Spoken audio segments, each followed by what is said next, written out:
गौरवाणी प्रचारिणे निर्विशेषा शून्यवादी पाश्चात्य देशतारिणे श्री कृष्ण चैतन्य प्रभु नित्यानंद श्री अद्वैत गदाधर श्रीवासदि गौरा भक्तवृंद श्री कृष्ण चैतन्य प्रभु नित्यानंद श्री अद्वैत गदाधर श्रीवासदि गौरा भक्तवृंद श्री कृष्ण चैतन्य प्रभु नित्यानंद श्री अद्वैत गदाधर श्रीवासदि गौरा भक्तवृंद हरे कृष्णा कृष्णा कृष्णा हरे हरे हरे राम राम राम हरे हरे हरे कृष्णा कृष्णा कृष्णा हरे हरे हरे राम राम राम हरे हरे हरे कृष्णा कृष्णा कृष्णा हरे हरे हरे राम राम राम हरे हरे हरे कृष्णा कृष्णा कृष्णा हरे हरे हरे राम राम राम हरे हरे हरे कृष्णा कृष्णा कृष्णा हरे हरे हरे राम राम राम हरे हरे हरे कृष्णा कृष्णा कृष्णा हरे हरे हरे राम राम राम हरे हरे हरे कृष्णा कृष्णा कृष्णा हरे हरे हरे राम राम राम हरे हरे हरे कृष्णा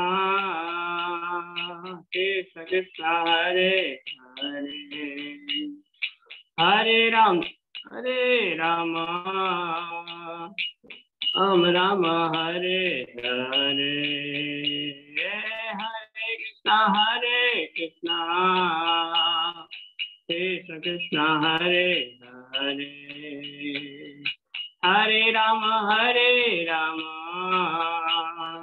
राम राम हरे हरे हरे कृष्णा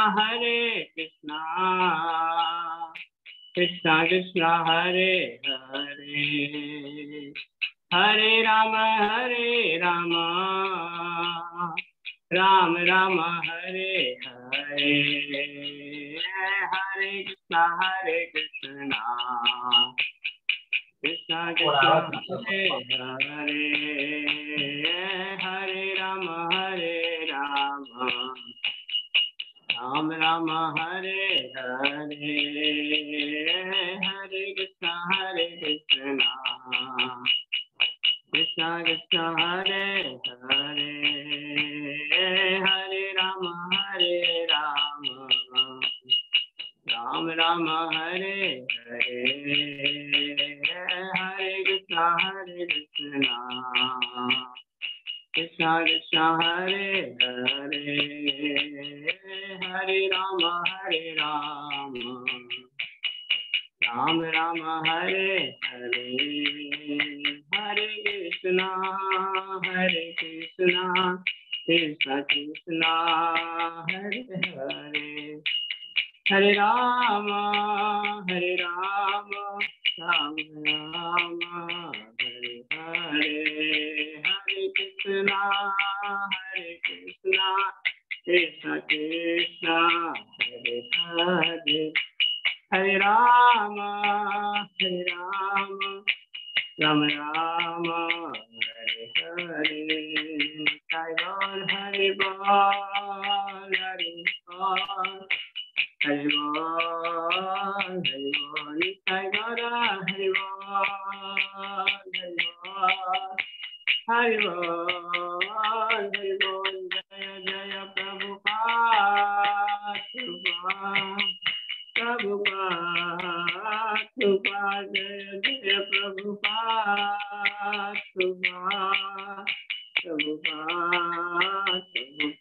निताय गौर हरि बोल, हरि बोल निताय गौर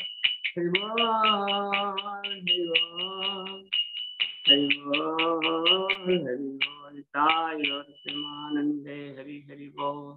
भुवन मंगल कलि पावन हरि नाम संकीर्तन की जय, कृष्ण बलराम की जय, राधा श्याम सुंदर की जय, गौर निताय की जय, श्री प्रभुपाद की जय, निताय गौर प्रेमानंदे हरि हरि बोल।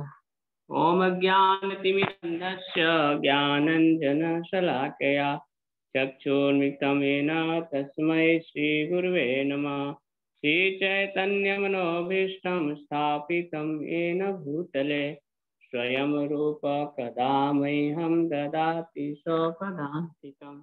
वन्देऽहं श्रीगुरो श्रीयुतापदकमलं, श्रीगुरून् वैष्णवांश्च श्रीरूपं साग्रजातं सहगण रघुनाथान्वितं तं सजीवं साद्वैतं सावधूतं परिजनसहितं कृष्ण चैतन्यदेवं श्रीराधा कृष्णपादान् सहगण ललिता श्रीविशाखान्वितांश्च नमो विष्णुपादाय कृष्णप्रेष्ठाय भूतले श्रीमते भक्तिवेदांत स्वामिन्निति नाम्ने। नमस्ते सारस्वते देवे गौरवाणी प्रचारिणे निर्विशेष शून्यवादी पाश्चात्य देशकारिणे वाञ्छाकल्पतरुभ्यश्च कृपा सिन्धुभ्येव च पतितानां पावनेभ्यो वैष्णवेभ्यो नमो नमः। नमो महावदन्याय कृष्णप्रस्थाय भूतले श्रीमते भक्तिवेदांत स्वामिन्निति नामिने। नमस्ते सारस्वते देवे गौरवाणी प्रचारिणे निर्विशेष शून्यवादी पाश्चात्य देशतारिणे। हे कृष्णा करुणा सिंधु दीनबंधु जगतपते गोपेश गोपिका कांत राधा कांत नमस्ते। सप्त कांचन गौरांगी राधे वृंदावनेश्वरी विष्णुभानुसुते देवी प्रणमामि हरिप्रिये। जय श्री कृष्ण चैतन्य प्रभु नित्यानंद श्री अद्वैत गदाधर शिवासादि गौर भक्तवृंद। हरे कृष्णा कृष्णा कृष्णा हरे हरे, हरे राम राम राम हरे हरे। हरे कृष्णा कृष्णा कृष्णा हरे हरे, हरे राम राम राम हरे हरे। हरे कृष्णा कृष्णा कृष्णा हरे हरे, हरे राम राम राम हरे हरे। हरे कृष्णा कृष्णा कृष्णा हरे हरे, हरे राम राम राम हरे हरे।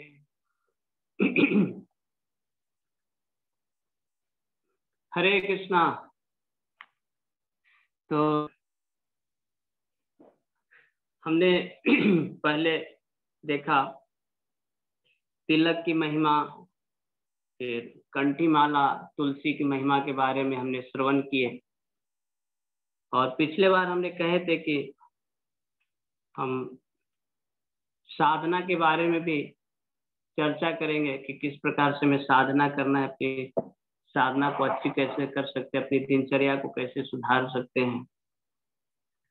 तो उसके अंतर्गत ही आज हम प्रातःकालीन अध्याय।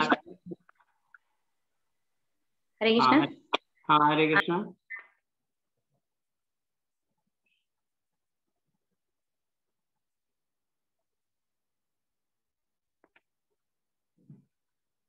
हरे कृष्णा, सभी अपना म्यूट करके रखें।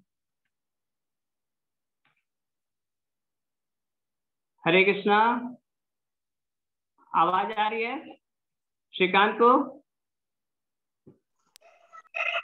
हाँ हरे कृष्णा। हाँ बोलिए माता जी। प्रभु, जो आप क्वेश्चन दे रहे हैं ना, हाँ हाँ उसके भी है ना 5 के 6 की ये भी लिख देना।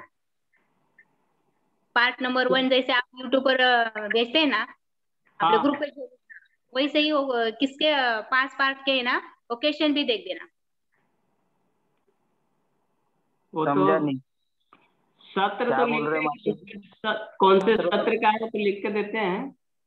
क्वेश्चन की सत्र के ये भी लिख देना।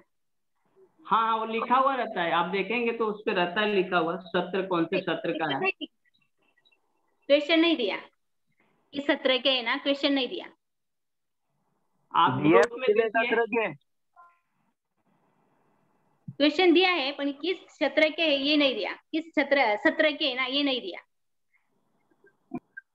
तो जमलिंग होती है हमारी।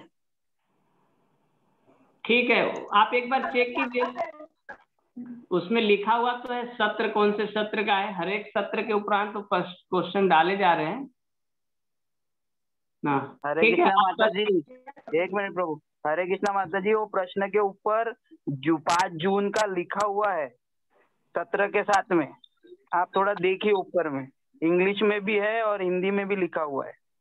ठीक है ठीक है, आप देखिए नहीं शायद। और अगर किसी भी भक्त को कुछ अगर डाउट है, समस्या है, तो फोन कर सकते हैं, श्रीकांत को भी पूछ सकते हैं, मुझे भी पूछ सकते हैं, व्हाट्सएप पे भी मैसेज कर सकते हैं। तो उसके लिए हमेशा आपसे भी स्वागत है ना, मार्गदर्शन के लिए, या कुछ को डाउट्स है, कुछ प्रश्न है तो जिज्ञासा कर सकते हैं। तो आज हम इस सत्र में भक्ति के 64 अंग के बारे में चर्चा करेंगे। साधना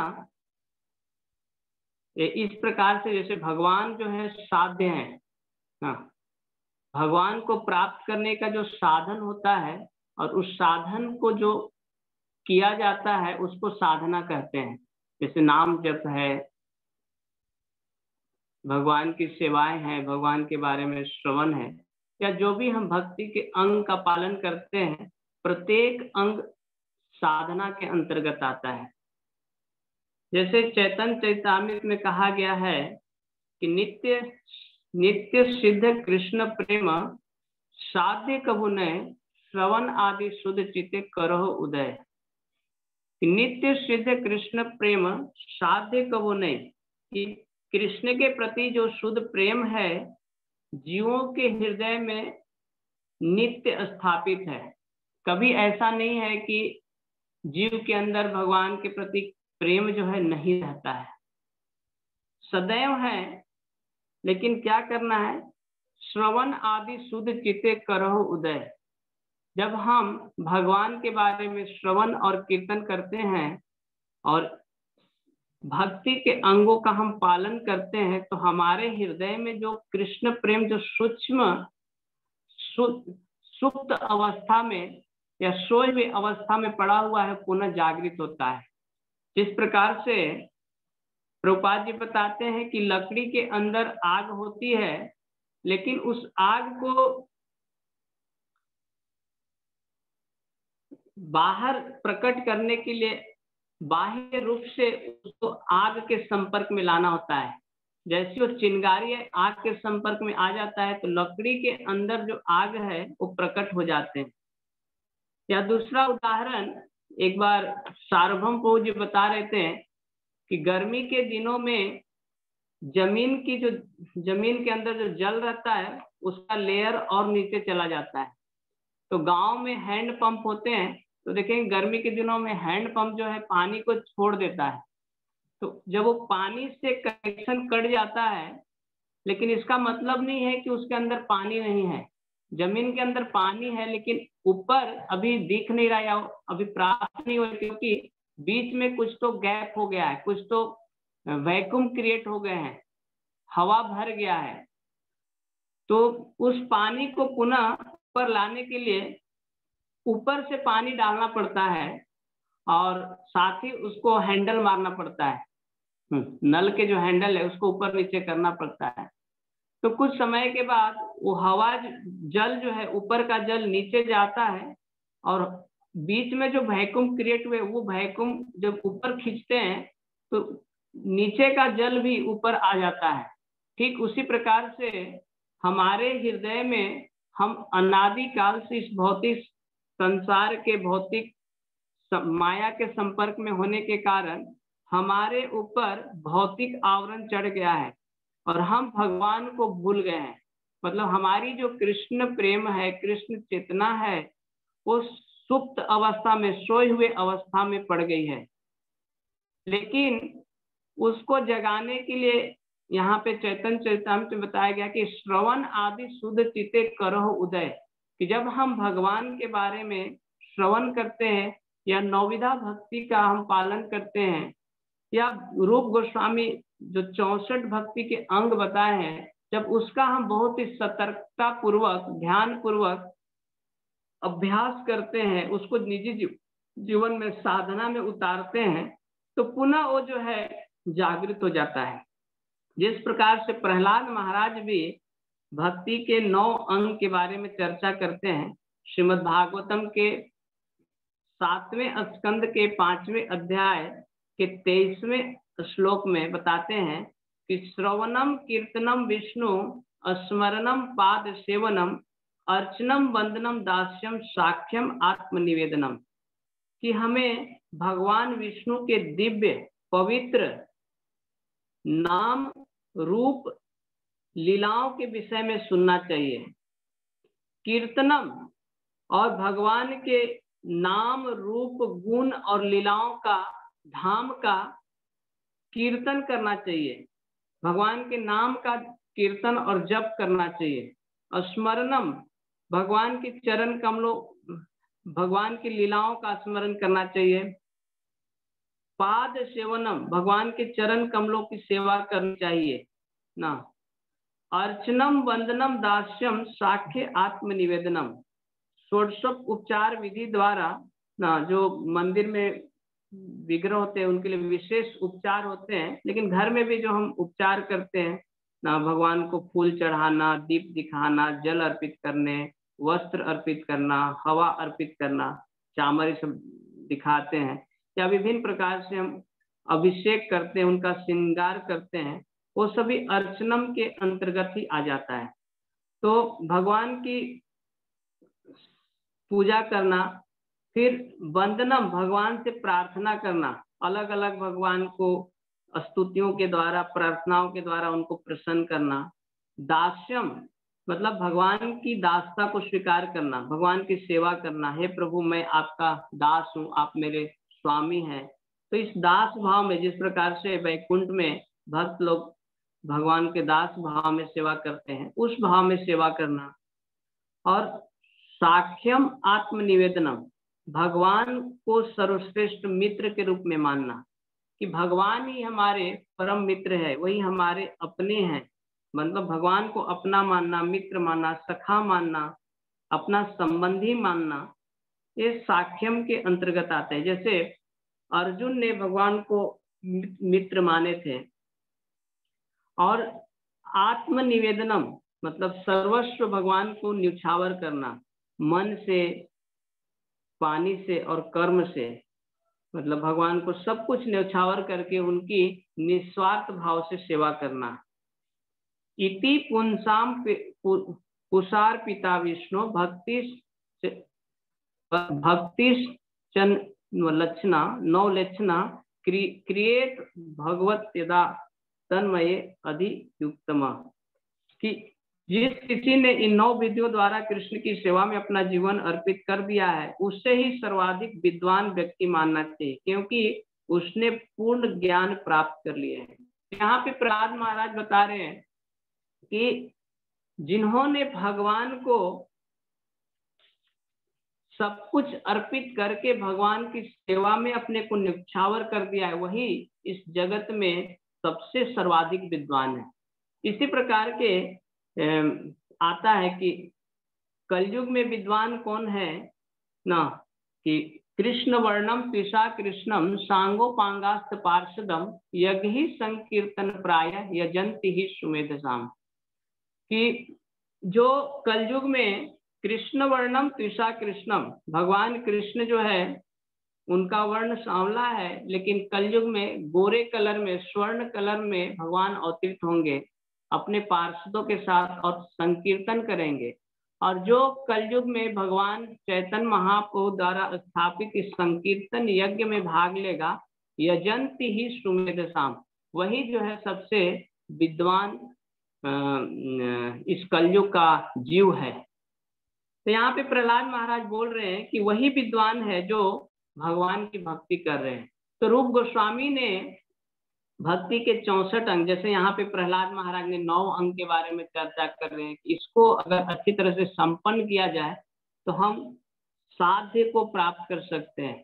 हाँ, साध्य क्या है? भगवान को प्राप्त करना, भगवान का प्रेम प्राप्त करना। और साधन क्या है? ये भक्ति के अंग है ना, श्रवणम कीर्तनम विष्णु स्मरणम पाद सेवनम अर्चनम वंदनम दासम साख्य आत्मनिवेदनम, ये साधन है। जिस प्रकार से अगर हमें नदी को पार करना है तो उसके लिए कुछ साधन चाहिए, या तो नौका चाहिए या उसके ऊपर पुल होना चाहिए, पुल के पर चढ़कर हम पार कर सकते हैं। उसी प्रकार से एक स्थान से दूसरे स्थान तक जाना है, अगर आपको अमेरिका जाना है तो उसके लिए साधन होना चाहिए। आप समुद्र मार्ग से जाएंगे, जहाज में बैठ के जाएंगे या फिर एरोप्लेन के द्वारा जाएंगे, वो सभी साधन है। उसी प्रकार से भगवान और जीव के बीच का जो संबंध है उसको पुनः स्थापित करना, भगवान को पुनः प्राप्त करना, भगवान की भक्ति को प्राप्त करना, भगवान के प्रेम को प्राप्त करने का जो साधन है उसको साधना के द्वारा किया जाता है। इस साधन को जब संपन्न किया जाता है तो उसी को साधना कहते हैं ना। जैसे भजन भी बोलते हैं ना, भजन, साधना को भजन भी बोलते हैं, कि जो कि भगवान की भक्ति में लगे हुए हैं, तल्लीन है, चाहे वो भगवान की सेवा में लगे हुए हैं, भगवान की सेवा कर रहे हैं, नाम जप कर रहे हैं, या फिर भगवान के बारे में श्रवण कर रहे हैं, कीर्तन कर रहे हैं, नृत्य कर रहे हैं, ये सभी भजन के अंतर्गत, साधना के अंतर्गत ही आते हैं। तो आज हम 64 अंग क्या क्या है जिसके बारे में रूप गोस्वामी चर्चा करते हैं, आज हम जस्ट उसको पढ़ेंगे, ताकि हमें मालूम होना चाहिए कि हम क्या क्या कर रहे हैं और क्या क्या चीजें करनी चाहिए। तो यहाँ पे रूप गोस्वामी बताते हैं कि गुरु के चरणों में आश्रय ग्रहण करना, मतलब भक्ति, भगवान को प्राप्त करना चाहता है, जो आध्यात्मिक जीवन में प्रगति करना चाहता है, उसके लिए सबसे महत्वपूर्ण है गुरु पाद आश्रय। उसको एक प्रमाणिक गुरु जो 4 परंपरा में है, उन गुरु की शरण लेनी चाहिए, उनसे दीक्षा और शिक्षा प्राप्त करना चाहिए, उनके द्वारा सेवा प्राप्त करनी चाहिए भगवान का। तो गुरु के चरणों में आश्रय ग्रहण करना मतलब कि गुरु हमें का चुनाव करना होगा, एक प्रमाणिक गुरु का चुनाव करना। फिर दूसरा बताते हैं कि उनसे दीक्षा प्राप्त करना, कि गुरु से फिर दीक्षा प्राप्त करना चाहिए, फिर उनकी सेवा करनी चाहिए। तो जो 64 अंग है, उन 64 अंग में से 54 अंग हमने पिछले बार बोले थे कि शिल प्रभुपाद जी ने जो प्रातः कालीन का जो आध्यात्मिक दिनचर्या, मंगल आरती, मॉर्निंग प्रोग्राम दिए हैं इस्कॉन संस्था के अंतर्गत, अगर कोई मंगल आरती से लेकर भागवतम और प्रसाद तक का कोई प्रोग्राम अटेंड करता है तो भक्ति के 64 अंग में से 54 अंग ऑटोमेटिक वो कर लेते हैं। और इसको हम घर में भी कर सकते हैं। जैसे मंदिर में तो 4:30 बजे शुरू होता है, फिर वो 9:30 बजे तक, 9:30 10 बजे तक प्रोग्राम चलता है। लेकिन जो पारिवारिक जीवन में है, जो गृहस्थ हैं या कोई स्टूडेंट है, विद्यार्थी हैं जो घर में रहते हैं या हॉस्टल में रहते हैं, गृहस्थ लोग घर में रहते हैं, तो कई सारे घर के काम ये सब रहते हैं। तो उस अवस्था में भी हम कैसे कर सकते हैं, वो संभव हो पाएगा जब हम इसके बारे में श्रवण करेंगे कि ये कार्य कितना महत्वपूर्ण है, मॉर्निंग प्रोग्राम कितना महत्वपूर्ण है। तो मॉर्निंग प्रोग्राम में हम क्या करते हैं, मंगल आरती करते हैं, नरसिंह आरती करते हैं, तुलसी आरती करते हैं, फिर शिक्षाष्टकम का पाठ करते हैं, फिर भक्तों के साथ में बैठकर हम जप करते हैं, फिर शिल प्रभुपाद जी के गुरु पूजा करते हैं, फिर श्रीमद् भागवत का श्रवण करते हैं और उसके उपरांत सभी भक्त प्रसाद पाते हैं। तो ये मॉर्निंग प्रोग्राम दिए हैं। तो ये मॉर्निंग प्रोग्राम को हम घर में अपने दिनचर्या के अनुसार उसको बैठा सकते हैं ना। उसका समय कम हो सकता है, जैसे मंगल आरती मंदिर में लगभग 25 मिनट चलता है, हाँ, और मंगल आरती से लेकर शिक्षाष्टकम तक लगभग पौन घंटा 45 मिनट का ये प्रोग्राम रहते हैं। तो घर में हमें बहुत सारे जॉब रहते हैं, जॉब जाना है, ऑफिस जाना है, जो माता है उनको घर का कार्य भी करने रहते हैं, सुबह प्रातः में कुकिंग भी करना है, उसी बीच में उनको भगवान की सेवा भी करनी है, जप भी करना है। तो ये कैसे संपन्न कर सकते पूरे, तो उसके बारे में हम कुछ मार्गदर्शन प्रदान करेंगे, ताकि सभी भक्त जो है श्रील प्रभुपाद जी द्वारा दिया हुआ जो प्रोग्राम है, भक्ति के जो अंग है, जो 64 अंग है, उसमें से 54 अंग हो रहा है, तो हम 54 के 54 अंग एक घर गृहस्थी में रहकर भी कैसे पूर्ण करें, क्योंकि ये बहुत ही भक्ति के एक एक अंग बहुत ही शक्तिशाली है, जो हमें भगवान के करीब लाता है, जो भगवान को प्रसन्नता प्रदान करता है। एक एक अंग हम जब पालन करते हैं तो भगवान, वैष्णव और गुरु बहुत प्रसन्न होते हैं, हम कृपा के पात्र बनते हैं, हम शुद्ध होते हैं और हमारे हृदय में प्रेमा भक्ति जागृत होती है। तो हम इसको केवल देखेंगे कि ये 64 अंग में से 54 अंग हम संपन्न कर रहे हैं। तो देखिए, पहला है गुरु की चरणों में आश्रय ग्रहण करना। तो जब हम मॉर्निंग प्रोग्राम करते हैं तो गुरु का ही आश्रय लेते हैं।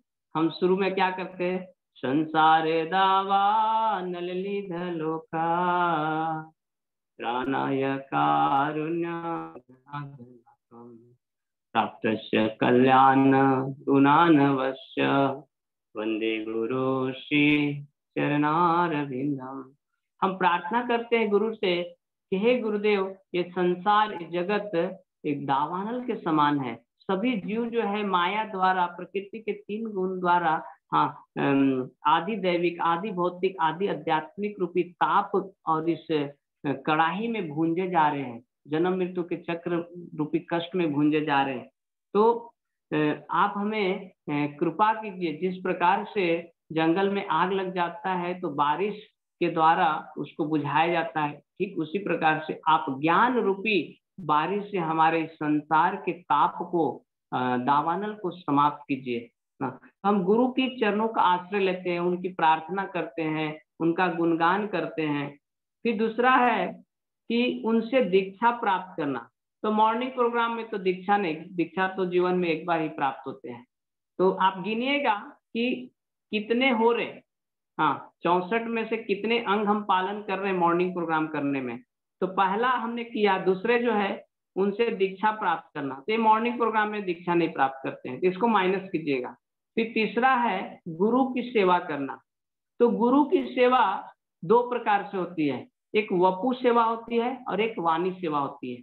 वपु मतलब डायरेक्ट गुरु के शरीर की सेवा करना, उनको मसाज करना, उनको उनके वस्त्र को धोना, डायरेक्ट जो उनके शरीर से संबंधित जो सेवा है उसको वपु सेवा करते हैं। तो वपु सेवा तो नहीं हो पाती है, लेकिन वाणी सेवा ना, गुरु के आदेशों का पालन करना। तो मंगल आरती मॉर्निंग प्रोग्राम करने से हम गुरु की वाणी को सेवा कर रहे हैं, हाँ, उनके इंस्ट्रक्शन को पालन करें। गुरु बोल रहे हैं, जैसे शिल प्रभुपाद जी बता रहे हैं कि 4 बजे उठ जाना चाहिए और स्नान करना चाहिए, मंगल आरती अटेंड करना चाहिए, तुलसी आरती करना चाहिए, नरसिंह आरती करना चाहिए, भक्तों के साथ में बैठकर अच्छी तरह गुणवत्ता पूर्वक जो है नाम जप करना चाहिए, फिर भागवत श्रवण करना चाहिए। तो मॉर्निंग प्रोग्राम कर रहे हैं मतलब हम गुरु के आदेश का पालन कर रहे हैं, मतलब हम गुरु की सेवा कर रहे हैं। गुरु के आदेश का पालन करना ही गुरु की सेवा है ना। गुरु बोल रहे आप प्रचार कीजिए, आप ग्रंथ वितरण कीजिए, आप मंदिर बनाइए, आप जो है मंदिर के लिए डोनेशन दीजिए, आप मंदिर के लिए जो है फंड राइजिंग कीजिए। तो कई सारी सेवा हो सकती है। कोई किसी को गुरु बोल रहे कि आप भगवान की सेवा करो, आप जो है विग्रह की सेवा करो, अलग अलग सेवा हो सकती है, तो आदेश के अंतर्गत आता है। तो तीसरे नंबर में गुरु की सेवा भी होती है जब हम मॉर्निंग प्रोग्राम करते हैं। फिर चौथा, सच्चे धर्म की शिक्षा और जिज्ञासा। जब हम सुबह में करते हैं तो सच्चे धर्म की शिक्षा भी मिलती है। जब हम भागवत श्रवण करते हैं तो उसके द्वारा हमें शिक्षा प्राप्त होते हैं और उसमें हमें जिज्ञासा भी आती है। जब हम शास्त्र का श्रवण करेंगे, जब भागवत का श्रवण करेंगे तो जिज्ञासा भी आएगी, आध्यात्मिक जिज्ञासा आएंगे। फिर पांचवा है साधु जनों के मार्ग का अनुसरण करना। पांचवें नंबर की जो साधु महात्मा है वो क्या बोलते हैं कि ब्रह्म मुहूर्त में उठो, साधना करो, नाम स्मरण करो, भक्ति का अनुसरण करो। तो पांचवा नंबर भी वो पालन हो जाता है। छठे में है कृष्ण के प्रीति के लिए भोग विलास का त्याग करना। कि रूप गोस्वामी बोलते हैं कि अनुकूल से संकल्प प्रतिकूल से वर्जनम, कि जो भी हमारे भक्ति के लिए, साधना के लिए, नाम स्मरण के लिए अनुकूल है, भगवान की प्रसन्नता के लिए जो कुछ भी अनुकूल है उसका उसे स्वीकार करना चाहिए, और प्रतिकूल से वर्जनम, जो भी प्रतिकूल है उसका त्याग करना चाहिए। जैसे भक्ति के लिए क्या अनुकूल है, प्रातः काल में उठना अनुकूल है ना। प्रातः काल ब्रह्म मुहूर्त का जो नींद है बहुत ही अच्छा लगता है, सुखमय लगता है, लेकिन भक्त जो है उसका त्याग करते हैं। क्यों? क्योंकि ब्रह्म मुहूर्त भगवान में भजन करना, भक्ति करना भगवान को पसंद है और उससे हमारी आध्यात्मिक प्रगति होगी। तो कृष्ण के प्रीति के लिए भोग विलास का त्याग करना। हाँ, तो जब हम मॉर्निंग प्रोग्राम कर रहे हैं तो ऑटोमेटिक हमारी बहुत बड़ी तपस्या हो रही है, हम अपने सुख को, ये नींद रूपी सुख का भी त्याग कर रहे हैं। फिर सातवां नंबर पे है कृष्ण तीर्थों में निवास। कि भक्ति के अंग है कि कृष्ण तीर्थ में निवास, मतलब भगवान के जो धाम है, तीर्थ है, मंदिर में निवास करना। तो हम मंदिर जाते हैं मॉर्निंग प्रोग्राम के लिए तो तीर्थ है। जैसे शिल प्रभुपाद बोलते हैं कि मेरा जो मंदिर है इस्कॉन जो है वो वैकुंठ से अभिन्न है। तो सपोज हम मंदिर नहीं जा सकते हैं, घर में ही हम मंदिर बनाएंगे। तो जहाँ पे भगवान विराजमान है, जहाँ पे तुलसी विराजमान है, तुलसी का नाम वृंदा है ना, वृंदा है, और वृंदा का जहाँ पे वृंदा देवी रहती है, तुलसी महारानी रहती है, उस स्थान को वृंदावन कहते हैं। तो समझिए अगर आपके घर में तुलसी महारानी विराजमान है, तुलसी महारानी की सेवा की जा रही है, आपके घर में शालिग्राम है, आपके घर में भगवान के विग्रह है, या आपके घर में भगवान के तस्वीर है जिसकी आप बहुत ही भाव प्रीति पूर्वक सेवा कर रहे हैं, तो मंदिर बन जाता है और वो आपका घर जो है तीर्थ बन जाता है। तो देखिए अगर आप मॉर्निंग प्रोग्राम करते हैं, भगवान की सेवा करते हैं, मंगल आरती करते हैं, तुलसी आरती करते हैं, भगवान के श्रृंगार करते हैं, तो तीर्थ में वास का फल प्राप्त हो गया। फिर आठवां, निर्वाह मात्र के लिए वस्तु ग्रहण करना, मतलब सिंपल लिविंग हाई थिंकिंग ना। जो मॉर्निंग प्रोग्राम में आएंगे तो सिंपल लिविंग हाई थिंकिंग, मतलब बहुत सरल जीवन हो जाता है वो भक्तों का, और हाई थिंकिंग मतलब उनका आध्यात्मिक जीवन हो जाता है, कृष्ण थिंकिंग हो जाता है, कृष्ण की प्रसन्नता के लिए ही सब कुछ हो जाता है। फिर ये भी हम पालन करते हैं।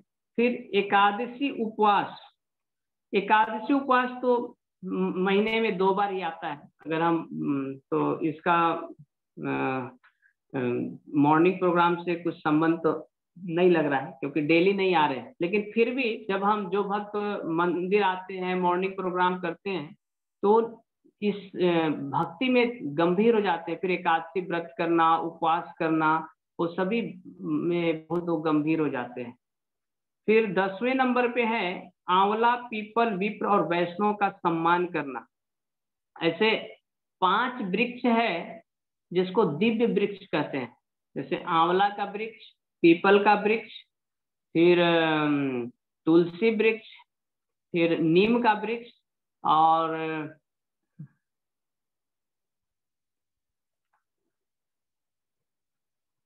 वट वृक्ष। इस तरह से 5 वृक्ष है जिसको कि दिव्य वृक्ष कहते हैं। तो इन सभी वृक्षों को हमें सम्मान करना चाहिए। तो हम तो मॉर्निंग प्रोग्राम में अगर आते हैं तो वहाँ पे तो आंवला पीपल का वृक्ष तो नहीं मिलेगा, लेकिन वैष्णव जरूर मिलेंगे, वहाँ पे भक्त मिलेंगे। तो हम भक्तों को सम्मान कर रहे हैं। अगर हम घर में हैं तो घर में भक्त हैं, घर में जो परिवार है वो भी आपस में दंडवत कर सकते हैं, एक दूसरे को वैष्णव प्रणाम कर सकते हैं, या फिर हम वैष्णव को प्रणाम करते ही हैं और आचार्य लोग हैं उनको हम सम्मान करते हैं। तो ये भी भक्ति का अंग पालन हो रहा है। सेवा अपराध और नाम अपराध से दूर रहना। जब हम मॉर्निंग प्रोग्राम करेंगे तो सेवा अपराध नहीं होगा हमसे, वहां पे क्या होगा, सेवा होगी। सेवा अपराध क्या, सेवा नहीं करना भी सेवा अपराध है। या फिर जो सेवा के लिए विधि विधान नियम रूल्स रेगुलेशन दिए गए हैं, अगर उसको हम अनुचित रूप से सही ढंग से अगर नहीं पालन करते तो सेवा अपराध के अंतर्गत आता है। और नाम अपराध जैसे भक्तों की निंदा करना, शास्त्र की निंदा करना, गुरु के आदेशों का पालन नहीं करना, इस तरह से जो 10 अपराध है वो नाम अपराध के अंतर्गत आता है। तो जब हम सुबह प्रातःकालीन मॉर्निंग प्रोग्राम करते हैं तो इस प्रकार से अपराध से भी हम बचते हैं। फिर अवैष्णव के संग का त्याग। जब हम मॉर्निंग प्रोग्राम करेंगे, जैसे चैतन्य महाप्रभु बोलते हैं कि असत संग त्याग से वैष्णव आचार्य। तो जब हम मॉर्निंग प्रोग्राम कर रहे हैं तो जो अभक्त है उसका तो हम संग नहीं कर रहे हैं, तो ऑटोमेटिक ये अंग का पालन हो रहा है। फिर अनेक शिष्य न बनाना, तो ये तो नहीं होता है, मंगल आरती में ये नहीं आएगा। अनेक ग्रंथों का आंशिक अध्ययन और व्याख्या आदि की कला का वर्जन, मतलब बहुत सारे शास्त्र पढ़ना या उसके ऊपर व्याख्या ये सब करना, तो ये सब चीजें तो मंगल आरती में नहीं आएगा। फिर लाभ और हानि में समबुद्धि, ये भी नहीं आएगा। लाभ हानि सुख दुख ये भी नहीं आएगा। शोक आदि के वशभूत न होना कि अगर हमें जीवन में कुछ दुख आता है, शोक आता है, तो उससे हमें प्रभावित नहीं होना चाहिए। ये भी भक्ति का अंग है ना। ये जानते हुए, सत्य को जानते हुए कि कृष्ण सत्य है, ये जगत नश्वर है, संसार का संबंध नश्वर है। तो जब हम ज्ञान में रहेंगे तो हम इस संसार के सुख दुख से प्रभावित नहीं होंगे, मतलब शोकाकुल नहीं होंगे। तो शोक आदि के वशभूत न होना, मतलब ये बताया गया है कि हमें पालन करना चाहिए, लेकिन ये मंगल आरती के अंतर्गत नहीं आता है। अन्य देवताओं की निंदा न सुनना। तो जब हम मॉर्निंग प्रोग्राम करेंगे तो देवताओं की निंदा नहीं सुनेंगे, ये आ जाएगा। अन्य शास्त्रों की निंदा न सुनना। जब हम यहाँ पे आएंगे तो हम शास्त्र के गुणगान सुनेंगे, निंदा थोड़ी सुनेंगे, तो ये भी भक्ति के अंतर्गत आ जाता है। विषय भोग की चर्चा न सुनना। तो मंदिर में हम थोड़ी भोग विलास की चर्चा करते हैं, सुनते हैं, तो ये भी मंगल आरती करने से ये अंग का पालन हो जाएगा। किसी भी प्राणी को शरीर मन और वाणी से दुख न देना ना। तो शरीर मन और वाणी से दुख न देना, ये भक्ति का अंग है। तो जब हम मंगल आरती में आएंगे तो मॉर्निंग प्रोग्राम करेंगे तो ये भी अंग पालन हो जाएगा। फिर आगे में रूप गोस्वामी बोलते हैं कि श्रवण कीर्तन स्मरण पूजन वंदनम, मतलब श्रवण करना। हम मॉर्निंग प्रोग्राम करते हैं तो वहां पे श्रवण करते हैं। क्या श्रवण करते हैं? गुरु का गुणगान का श्रवण करते हैं, शिल प्रभुपाद जी के गुणगान का श्रवण करते हैं, तुलसी महारानी के गुणगान का श्रवण करते हैं, और साथ ही में भागवत का भी श्रवण करते हैं। कीर्तन, मंगल आरती में कीर्तन करते हैं, तुलसी आरती में कीर्तन करते हैं, गुरु आरती में पूजा में कीर्तन करते हैं। तो 21 नंबर पे श्रवण है, 22 नंबर पर कीर्तन है, 23 नंबर पर स्मरणम, मतलब भगवान के नाम रूप गुण लीलाओं का स्मरण करना। तो जब हम मॉर्निंग प्रोग्राम करते हैं तो भगवान का भी दर्शन करते हैं, उनकी लीलाओं का स्मरण करते हैं। पूजन मतलब भगवान की पूजा करना, अर्चना करना।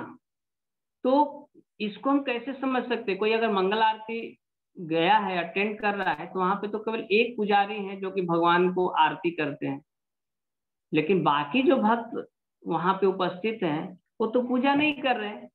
लेकिन ऐसा नहीं है, भगवान की जब आरती होती है, अगर वहां पे जो भी भक्त उपस्थित रहते हैं तो सभी भक्त जो है पूजा के फल प्राप्त करते हैं। मतलब माना जाता है कि वो सभी भी भगवान की पूजा कर रहे हैं। मंगल आरती में भाग लेना, भगवान की आरती में भाग लेना भी वो पूजा का अंग है ना। डीटी वर्शिप है। डीटी वर्शिप भगवान की विग्रह सेवा बहुत बड़ा कंसेप्ट है। केवल पुजारी ही पूजा नहीं करता है, एक अगर सफाई करने वाला है तो वो भी बताया जाता है कि विग्रह सेवा के अंतर्गत आता है। कोई भगवान के लिए दान लाता है तो वो भी भगवान की सेवा पूजा के अंतर्गत आता है। कोई भक्त जो है प्रचार कर रहे, वो भी भगवान की पूजा के अंतर्गत आता है। तो डीटी वर्शिप बहुत बड़ा है। ऐसा नहीं समझना चाहिए कि जो भगवान की आरती कर रहे हैं वही पूजा कर रहे हैं। तो जो आरती कर रहा है वो तो पूजा कर ही रहा है, लेकिन जो आरती में भाग लिया है वो भी पूजा के अंतर्गत आता है।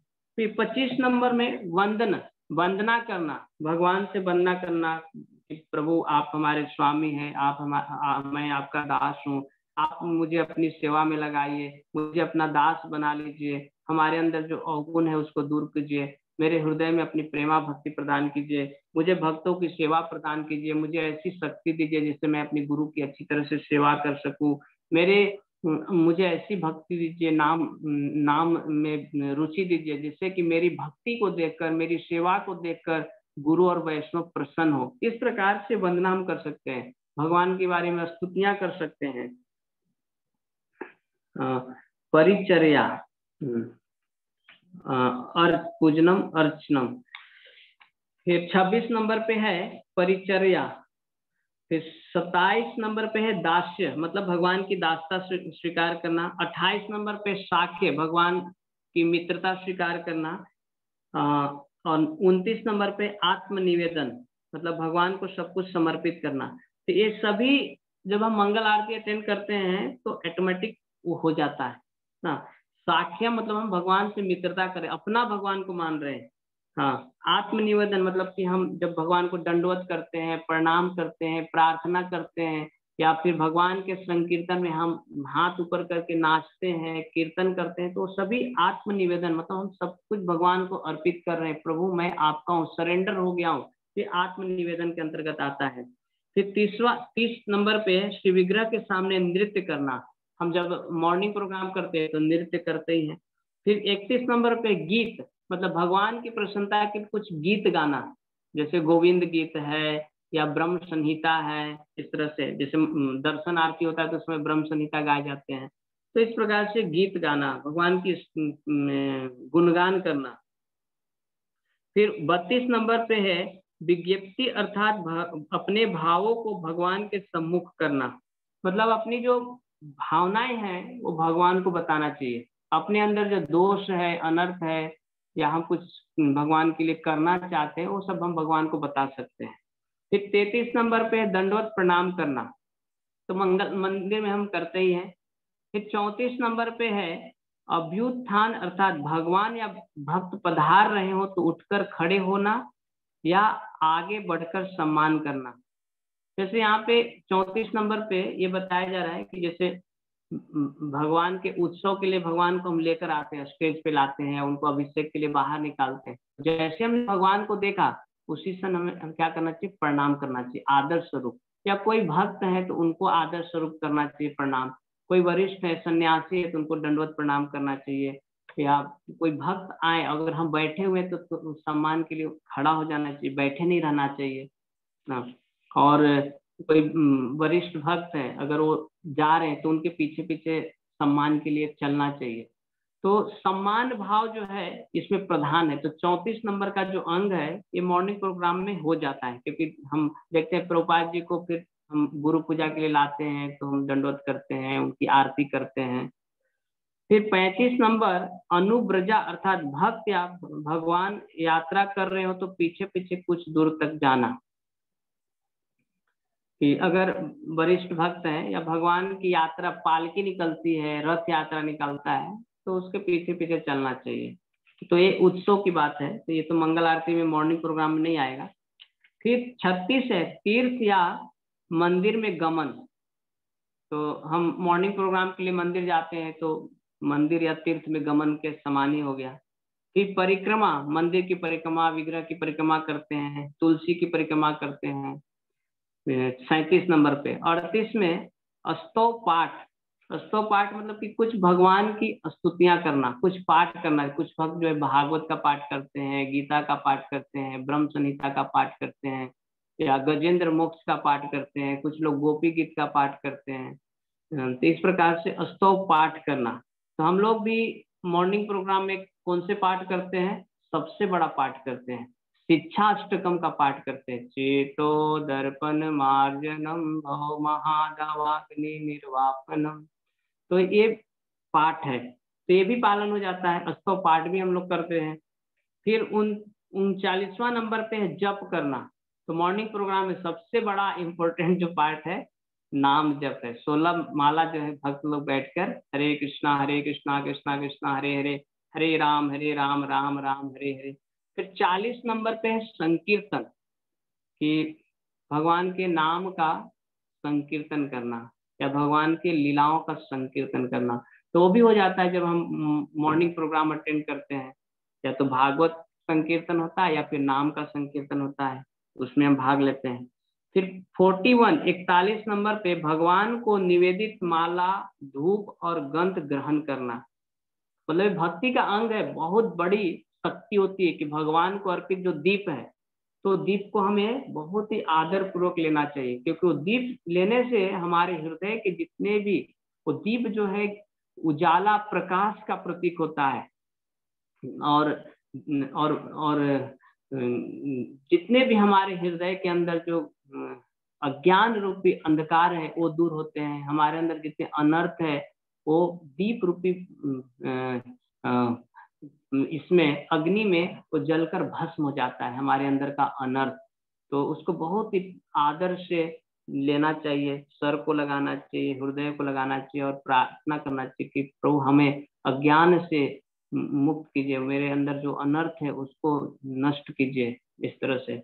तो दीप भगवान को जो भी अर्पित है, दीप है, फूल है, भगवान को अर्पित होते फूल, तो फूल को हम सूंघते हैं। तो सूंघने से हमारे जो सूंघने की जो इंद्रियां है वो पूर्ण हो जाती है, शुद्ध हो जाती है, और उससे हमारे पूरे मन तक जाता है, पूरा मन शुद्ध हो जाता है। भगवान के चरणों में अर्पित जो तुलसी है, भगवान के चरणों में अर्पित जो फूल है, उसको सर पे लगाना चाहिए। तो हमारे मस्तिष्क जो है वो पवित्र हो जाता है, बुद्धि मन जो है पवित्र हो जाता है, जब हम भगवान के अर्पित पुष्प या तुलसी को हम सर पे लगाते हैं, उसको ग्रहण करते हैं। या भगवान को अर्पित जो माला होते हैं तो उसको हमें पहनना चाहिए, सर पे लगाना चाहिए।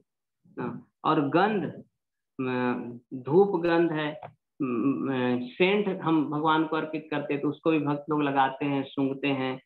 फिर जल, भगवान को जो जल अर्पित है रहते हैं तो उसको भी हम लोग छिड़कते हैं। ये सभी भक्ति के अंग है। तो भगवान को निवेदित माला, धूप, गंध ग्रहण करना। तो केवल हम मॉर्निंग प्रोग्राम अटेंड करते हैं, मंगल आरती में खड़ा हो जाओ, तो ये सभी चीजें हमें प्राप्त हो जाते हैं। आपको जल भी मिल जाएगा, दीप भी मिल जाएंगे, और पुष्प भी मिल जाएगा, नरसिंह भगवान को अर्पित जो है सेंट भी मिल जाएगा। तो फिर 42 नंबर पे है महाप्रसाद सेवन, कि मॉर्निंग प्रोग्राम करने से महाप्रसाद, मतलब जैसे शिल प्रभुपाद जी बोलते हैं कि महाप्रसाद भी मॉर्निंग प्रोग्राम के अंतर्गत ही आता है, कि भागवत सुना उसके बाद महाप्रसाद हो गए, मतलब फुल पैकेज। हाँ, भक्ति का जो है ये पूरा आध्यात्मिक कार्यक्रम का पूरा पैकेज है, प्रसादन तक, मंगल आरती से लेकर प्रसादन तक। तो प्रसाद भी हमने पा लिया। फिर आगे देखिए 43 में भगवान की आरती और उनके महोत्सव का दर्शन ना। तो भगवान की आरती होती है, उसका दर्शन करते हैं। हाँ, महोत्सव जैसे विशेष उत्सव है उसमें तो भाग दर्शन होते ही है, लेकिन एटलीस्ट यहाँ पे आरती में भाग हो रहा है। फिर 44 नंबर पे है शिव मूर्ति दर्शन, भगवान के विग्रह का दर्शन करना ना। तो उसकी महिमा हमने सुना था, भगवान के विग्रह का दर्शन करना। तो जब हम मॉर्निंग प्रोग्राम करते हैं तो कितने बार दर्शन करते हैं? कम से कम 2 बार करते हैं। मंगल आरती में दर्शन करते हैं, फिर दर्शन आरती में दर्शन करते हैं, 2 बार, मतलब दर्शन भगवान का होता है। फिर 45 नंबर पे अपनी प्यारी वस्तु भगवान को अर्पण करना। कि मंगल आरती मॉर्निंग प्रोग्राम करते तो हम अपनी प्यारी वस्तु क्या है, सबसे बड़ा सबसे प्रिय वस्तु भगवान को हम क्या दे सकते हैं, अपना प्रेम अर्पित कर सकते हैं, अपनी भक्ति अर्पित कर सकते हैं। तो ये मॉर्निंग प्रोग्राम करने से हम अपनी कुछ भगवान की स्तुतियां अर्पित कर सकते हैं, प्रार्थनाएं अर्पित कर सकते हैं। हाँ, अपना मन अर्पित कर सकते हैं, अपना हृदय अर्पित कर सकते हैं, या अपने हमारे जो प्रिय जो परिवार है उनको भी हम अर्पित कर सकते हैं। चलो तुम भी मंगल आरती में चलो, तुम भी भाग लो, तुम भी जप करो। तो ये मॉर्निंग प्रोग्राम करने से हो जाता है। फिर 46 नंबर है ध्यान करना, मतलब भगवान के नाम पे ध्यान करना। जप करते हैं तो उसमें नाम का ध्यान होता है, जब भगवान का विग्रह का दर्शन करते हैं तो रूप का ध्यान होता है और लीलाओं का ध्यान होते हैं। फिर 47 नंबर पे है तुलसी सेवा। तो मॉर्निंग प्रोग्राम में हम श्रील प्रभुपाद जी ने तुलसी आरती दिया है, तुलसी सेवा भी दिया है। कि तुलसी सेवा मतलब तुलसी का दर्शन करना, उसको स्पर्श करना, उनको दंडवत करना, उनको आरती करना, उनसे प्रार्थना करना, उनकी प्रदक्षिणा करना, ये सभी तुलसी सेवा के अंतर्गत आता है। फिर 48 नंबर वैष्णव सेवा। मॉर्निंग प्रोग्राम करेंगे तो वैष्णव सेवा भी होगा, वहाँ पे वैष्णव का दर्शन भी होगा, उनको हम दंडवत भी कर सकते हैं, कुछ सेवा कर सकते हैं। जब भक्त लोग प्रसाद ले रहे हैं तो उनको सर्विंग कर सकते हैं। फिर एक 49 नंबर पे है मथुरा आदि में वास करना, मतलब मथुरा में वास करना। तो मॉर्निंग प्रोग्राम अगर कर रहे हैं तो समझो कि हम मथुरा में ही है। हाँ, रूप गोस्वामी ने सभी लिखे अलग अलग अंक। हाँ, और इसमें मैं देख रहा था तो रिपीट भी हुआ है ना, तो जो बताए है वही मैं उसको दोहरा रहा हूँ, तो आप लोग सुनिए। फिर श्रीमद् भागवत का आस्वादन 50 नंबर पे है। श्रीमद् भागवत का आस्वादन मतलब श्रीमद् भागवतम का श्रवण करना चाहिए, अध्ययन करना चाहिए। तो मॉर्निंग प्रोग्राम में श्रील प्रभुपाद जी ने श्रीमद् भागवत भी दिए हैं। फिर 51 में कृष्ण के लिए ही अपनी सारी चेष्टाएं करना। फिर 52 में है उनकी कृपा के लिए प्रतीक्षा करना, मतलब भगवान से प्रतीक्षा करना, आप मुझे कृपा प्रदान कीजिए। 53 में है भक्तों के साथ जन्मोत्सव मनाना। फिर 54 में है सब तरह से शरणागति, मतलब पूर्ण शरणागत होना। ये भक्ति के अंग है। रूप गोस्वामी बोलते हैं कि भगवान सर्वस्व तुम्हारे चरणे संप्रिया, यह प्रभु सब कुछ आपका है, मैं आपके चरणों में समर्पित हूँ। हाँ, फिर 55 नंबर पे है कार्तिक आदि व्रतों का पालन करना। फिर 56 में है वैष्णव चिन्ह धारण करना। जैसे हम वैष्णव चिन्ह तिलक धारण करते हैं ना, वैसे तो हमें प्रत्येक दिन धारण करना चाहिए ना। जैसे पिछले बार मैं बताया था तिलक 12 प्रकार के तिलक धारण करने चाहिए, ये वैष्णव चिन्ह है और इसको करना ही चाहिए। जैसे कोई भक्त अगर ऑफिस जा रहे हैं तो कभी कभी भक्त तो हल्के पानी में लगाकर तिलक भी लगाते हैं, तो उस प्रकार से हम व्यवहारिक कर सकते हैं। काल समय परिस्थिति को देखते हुए हमें भक्ति का आचरण करना चाहिए। हाँ, लेकिन भक्ति का अंग का हमें त्याग नहीं करना चाहिए। जैसे तिलक लगाना, हम तिलक लगाएंगे, कभी कभी अगर तिलक नहीं है तो भक्त लोग जल से भी तिलक लगाते हैं। हाँ, जल से भी तिलक लगाते हैं, गंगा जल से लगाते हैं, लेकिन हमें लगाना चाहिए। फिर 57 नंबर में है हरिनाम के अक्षरों को शरीर पर धारण करना। मतलब रूप गोस्वामी बताते हैं कि भक्तों को अपने शरीर पे कुछ ऐसे हरे कृष्णा ऐसे कुछ भगवान का नाम लिखना चाहिए, या हरे कृष्णा हरिनाम के अक्षरों को शरीर पे धारण करना चाहिए। फिर 58 में है निर्माल्य अर्थात भगवान की माला आदि वस्तु धारण करना। ये भी रिपीट हो रहा है ना, निर्माल्य भगवान को अर्पित जो माला है उसको भी भक्त लोग आशीर्वाद स्वरूप प्रसाद स्वरूप उसको पहनते हैं। फिर 59 नंबर पे है चरणामृत पान करना, भगवान का जो अभिषेक हुआ चरणामृत है उसको पान करना चाहिए। फिर 60 नंबर पे है सत्संग करना, भक्तों की संगति करना चाहिए। 61 नंबर पे है नाम कीर्तन करना चाहिए। फिर 62 नंबर पे है श्रीमद् भागवत का श्रवण करना चाहिए। 63 नंबर पे है मथुरा वास करना चाहिए। और 64 नंबर पे श्रद्धा पूर्वक शिव मूर्ति की सेवा करना चाहिए। तो इस प्रकार से रूप गोस्वामी बता रहे हैं कि 64 अंग है ना। तो आप देखिए कि कुछ चीजें रिपीट है, लेकिन रूप गोस्वामी ने जो लिखा है वो गलत तो नहीं है।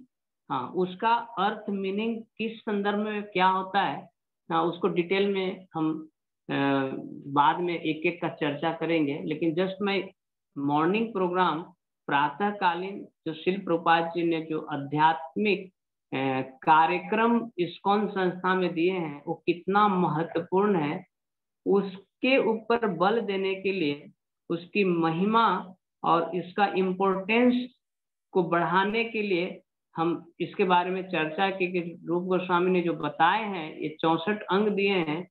तो आचार्य गुरुजन बताते हैं कि अगर कोई श्रील प्रभुपाद जी द्वारा दिए हुए मॉर्निंग प्रोग्राम अगर करते हैं तो 64 अंग में से 54 अंग जो है वो पूरा हो जाता है, अलग से उसको करने की आवश्यकता नहीं है। कई सारे अंग जो एक करने से 2-3 अंग पालन हो रहे हैं, जैसे निर्माल्य का है, भगवान के प्रसादी ग्रहण करना, तो फूल भी ग्रहण करना है, दीप भी ग्रहण करना है, जल भी ग्रहण करना है। या जैसे श्रवण के बारे में आता है तो 2-3 बार श्रवण आया है, भागवत श्रवण करना, अध्ययन करना, तो मथुरा वास या धाम वास करना, तो ये भी 2-3 बार ऐसे आए हैं। लेकिन कहने का मतलब है कि कोई अगर मंगल आरती करता है, सुबह का मॉर्निंग प्रोग्राम अगर अटेंड करता है, तो आसानी से रूप गोस्वामी द्वारा दिए गए 64 अंग में से 54 अंग पूरे हो जाते हैं। तो समझो हम 64 अंग अगर एक एक अगर करना चाहे तो हम कर नहीं सकते, लेकिन हम केवल मॉर्निंग प्रोग्राम प्रभुपाद जी के द्वारा दिया हुआ अगर हम अटेंड कर लेते हैं, केवल उसमें भाग ले लेते हैं, तो ऑटोमेटिक सब कुछ हो जा रहा है ना। तुलसी की सेवा भी हो जा रही है, भगवान का दर्शन भी हो जा रहा है, भगवान की शरणागति भी हो जा रही है, भगवान का संकीर्तन भी हो जा रहा है, भगवान का सामने नृत्य भी हो जा रहे हैं, कितने सारे अंग पालन हो रहे हैं। तो भक्तों को आध्यात्मिक जीवन में प्रगति करना है तो मॉर्निंग प्रोग्राम का साधना बहुत ही महत्वपूर्ण है, और विशेष करके ब्रह्म मुहूर्त ना। ब्रह्म मुहूर्त का मतलब होता है, ब्रह्म मतलब होते आत्मा भी होता है, ब्रह्म मतलब भगवान भी होते हैं, ब्रह्म मतलब ब्रह्मा जी भी होते हैं। लेकिन यहाँ पे ब्रह्म मुहूर्त का मतलब होता है कि ब्रह्म मतलब परम ब्रह्म भगवान श्री कृष्ण ना, भगवान के बारे में यहाँ पे ब्रह्म कहा गया है। और मुहूर्त मतलब होता है समय, हाँ, अवधि, जिस समय में हम भगवान को प्राप्त कर सकते हैं उसको ब्रह्म मुहूर्त कहते हैं। अगर हम किसी व्यक्ति से मिलना चाहते हैं और आप उसके घर पे जा रहे हैं, हाँ, लेकिन और टाइम पे जा रहे हैं जिस समय वो नहीं रहता है, तो आप मिल नहीं सकते हैं। उसी प्रकार से भगवान से मिलने का जो मुहूर्त है, समय है, अवधि है, वो ब्रह्म मुहूर्त है। हाँ, और ब्रह्म मुहूर्त लगभग सूर्योदय से 48 मिनट पहले वो प्रारंभ होता है, ब्रह्म मुहूर्त। हाँ, और ऐसे कई जगह पे बताया गया कि सूर्योदय से 3 घंटा पहले प्रारंभ होता है, लगभग 2:30, ऐसे तो 48 मिनट पहले, मतलब समझिए कि लगभग 4:10 में ब्रह्म मुहूर्त प्रारंभ हो जाते हैं। और श्रील प्रभुपाद जी ने हमें क्या बोलते हैं, ब्रह्म मुहूर्त में उठो, मतलब 4 बजे उठो बोलते प्रभुपाद जी। 4 बजे उठ के स्नान करो, मंगल आरती करो, साधना करो, नाम जप करो, तुलसी आरती करो, भागवत श्रवण करो, इस प्रकार से बोल रहे हैं प्रभुपाद जी। तो ब्रह्म मुहूर्त में उठना इसलिए महत्वपूर्ण है क्योंकि इस समय ये ब्रह्म मुहूर्त कोई साधारण इस संसार का अवधि समय या मुहूर्त नहीं होता है, पूर्णतः आध्यात्मिक होते हैं, दिव्य होते हैं। और इस मुहूर्त में उठने से हमारे अंदर दिव्य शक्ति का संचालन होता है, और इस समय में भगवान की साधना करने से बहुत जल्दी जो है सिद्धि प्राप्त होता है। ब्रह्म मुहूर्त के पहले की बेला को बोलते हैं अमृत अमृत अमृत बेला भी बोलते हैं, जो लगभग 2:30 बजे, 2 से 2:30 बजे प्रारंभ होता है।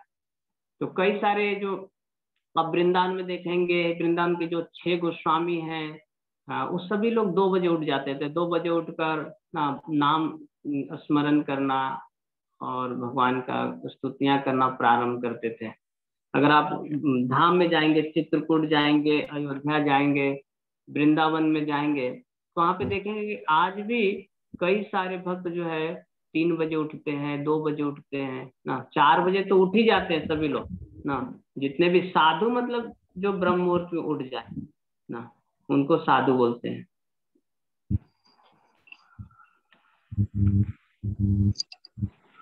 तो भगवान गीता में बताते हैं कि युक्त आहार विहारस्य युक्त चेष्टस्सु कर्मसु युक्त स्वप्नावबोधस्य योग भवति दुःखा, कि हमारा दिनचर्या जो है, हमारा जीवन जो है बहुत ही रेगुलेटेड होना चाहिए ना।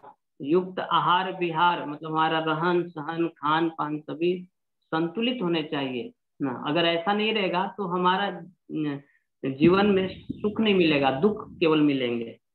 तो प्रातः काल में अगर भगवान को प्राप्त करना है तो सबसे बड़ा जो है कि ब्रह्म मुहूर्त में उठना चाहिए, साधना करना चाहिए, और हमारे जप जो है जल्दी हो जाना चाहिए, सुबह काल में हो जाना चाहिए। क्योंकि समय जो है 3 गुणों में बांटा गया है, तमोगुण, रजोगुण और सतोगुण में। जो पूरे 24 घंटा है 3 गुण में बांटे गए हैं, तमोगुण, रजोगुण और सतोगुण। तो तमोगुण क्योंकि एक गुण जो है हमें प्रभावित करता है। अगर आप जप कर रहे हैं, अगर आप दोपहर में जप कर रहे हैं या रात में जप कर रहे हैं, तो गुण हमें उस समय जो हमें प्रभावित करेगा। लेकिन वही नाम जप अगर हम सुबह में करते हैं तो बहुत आसानी से हो जाता है। तो तमोगुण की विशेषता है कि निद्रा आलस प्रमाद ना, निद्रा आलस प्रमाद, बहुत ज्यादा सोना, आलस करना, किसी भी चीज को पोस्टपोन करना, टालना, अरे बाद में करेंगे बाद में करेंगे, ये तमोगुण का लक्षण है ना। बहुत धीरे धीरे चलेगा। हाँ, तो अगर हम तमोगुण में रहेंगे तो होगा नहीं। जैसे हम देखते हैं कि अगर दिन में आप जप करते हैं, निद्रा आलस, हाँ मतलब रात में अगर जप करते हैं तो जप का स्पीड भी कम हो जाता है, नींद आने लगती है। हाँ, जप करते करते माला छूट जाता है। तो ये सभी तमोगुण का प्रभाव है, इग्नोरेंस का प्रभाव है। रजोगुण मतलब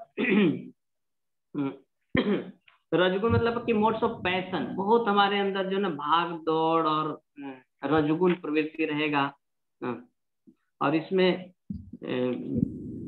पैसे कमाना, ये करना वो करना, नाम प्रतिष्ठा के पीछे दिन भर लोग दौड़ते रहते हैं। और सतोगुण मतलब है कि मोड्स ऑफ गुडनेस, मतलब बहुत शांत रहेंगे उसमें।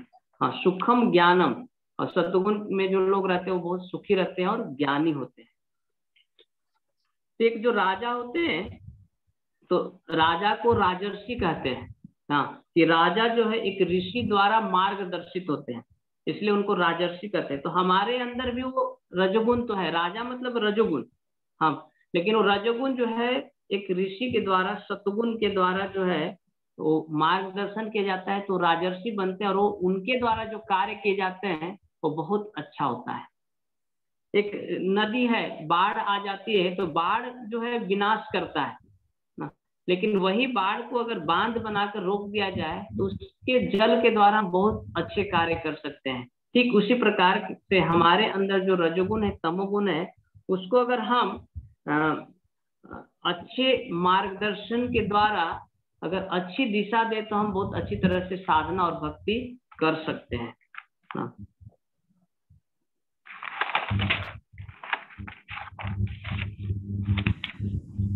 तो प्रातः काल की साधना किस प्रकार से है, जैसे कई सारे भक्त जो है अपने आध्यात्मिक निजी जीवन में संघर्ष करते हैं कि उनका सुबह में जप नहीं हो पाता है, रात तक करना पड़ता है, कई बार जप छूट भी जाता है, रह जाते हैं, 16 माला नहीं हो पाते हैं।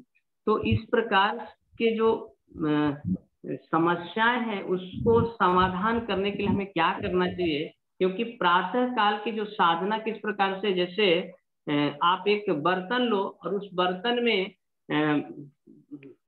बड़े बड़े पत्थर है, गिट्टी है, रेत है, उसको डालना है। तो अगर आप पहले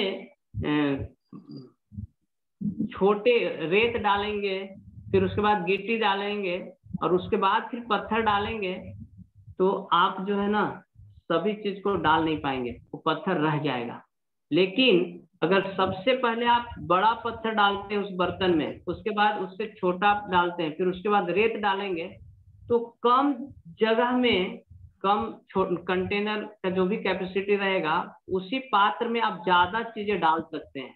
ठीक उसी प्रकार से सुबह की साधना है, नाम जप है। अगर आप सुबह की साधना अच्छी तरह से कर लिया तो बाद में फिर आपका ऑफिस का भी काम हो जाएगा, कंपनी का भी काम हो जाएंगे, बिजनेस भी हो जाएंगे, आपकी पढ़ाई भी हो जाएंगे, आपके घर के काम धंधे भी हो जाएंगे, सभी हो जाएंगे। तो बड़ा पत्थर जो है मॉर्निंग प्रोग्राम है, 16 माला जप है। तो उठते बराबर अगर हम 16 माला जप कर लेंगे तो दिन में हमें बहुत समय मिलेगा। लेकिन अगर हमारा जप सुबह नहीं हुआ, सुबह 8 माला हुआ, फिर दोपहर में 4 माला हुआ, फिर रात को 4 माला हुआ, तो जप भी नहीं होता और दिन लगते कि बहुत छोटा हो गया है। लेकिन अगर हम सुबह में जप कर लेते हैं तो फिर दिन बहुत बड़ा लगता है और बहुत सारे कार्य जो हम कर लेते हैं ना, आपका रीडिंग भी हो जाएगा, हियरिंग भी हो जाएंगे, आपके होमवर्क भी हो जाएंगे, जो भी चीजें घर के भी कार्य काम सभी चीजें हो जाते हैं। जैसे आइंद्र को बताते हैं कि अगर कोई 16 माला जप नहीं किया और वो प्रचार में गया तो वो सफल नहीं होगा। अगर हमने 16 माला जप नहीं किया और कुछ सेवा कर रहे तो सफलता नहीं मिलेगी। 16 माला जप नहीं किया तो पूरा दिन हमारा बेकार चला जाता है। लेकिन अगर हम 16 माला जप अच्छी तरह से कर लेते हैं, सुबह में कर लेते हैं, तो फिर देखो हमारे अंदर एक विशेष भगवान की शक्ति आती है और हमारे हर एक कार्य को भगवान जो है आसान कर देते हैं। जैसे जब हम भगवान के नाम में, तो भगवान हमारे काम में, जब हम भगवान का पहले उठते बराबर हम भगवान का भजन करेंगे, नाम जप करेंगे, साधना करेंगे, तो हमारा कार्य जो है भगवान करते हैं। हाँ, वो हमारे कार्य में अपना हाथ डाल देंगे कि हमारा कार्य बहुत ही सरल हो जाएगा, क्योंकि हमने अच्छी तरह से साधना किया, हमने भगवान को समय दिया है। तो जिधर भी जाते हैं भगवान सभी के हृदय में, वो उसको इंस्पायर करेंगे, बोलेंगे ये मेरी साधना किया, इसने बहुत अच्छी तरह से जप किया, इसने मॉर्निंग प्रोग्राम किया है, तो तुरंत वहां पे सफलता मिलेगी। लेकिन जिस दिन हमारा जप नहीं हुआ तो अनुभव है कि वो दिन जो है बेकार जाता है, न तो प्रचार हो पाता है, न तो सेवा हो पाती है, न तो कोई भी हमारा काम हो पाता है, पूरे सभी जगह अटक जाता है कार्य। इसलिए हमें सुबह का साधना को और विशेष करके 16 माला जो जप है उसकी प्रधानता देनी चाहिए। हरे कृष्णा प्रभु जी। हाँ, एक बात पूछनी है कि जैसे ना हम रात के 11 बजे से 3 बजे का टाइम है असुरी काल मानते हैं, तो उसमें आपने कहा 2 बजे उठ के काम कर लो, मतलब अपना नहा धो लो, ऐसा कर सकते हैं? जैसे हम सोचते हैं कि 3:30 के बाद ही उठना चाहिए। ब्रह्म मुहूर्त के पहले एक अमृत बेला होता है ना, जो लगभग 2 से 2:30 बजे प्रारंभ होता है। ऐसे हम भी पहले सोचते थे, लेकिन हमें वो मालूम नहीं था वो पीरियड। हाँ, लेकिन जब आप अच्छी तरह से शास्त्र का अध्ययन करेंगे, और कई सारे अपने आचार्यों ने लिखा भी है वो ब्रह्म अमृत बेला के बारे में, कि ब्रह्म मुहूर्त। बुद्ध जो है ना, बुद्ध भगवान अहिल्या के साथ जो हुआ था ना, तो वो हाँ, उस टाइम में हुआ था, इसलिए कहते हैं वो असुरी टाइम होता है। उस टाइम गंगा जी सो रही होती हैं। जैसे आपने 2 बजे कहा तो हमें भी क्लियर हो जाएगा, अच्छी बात है।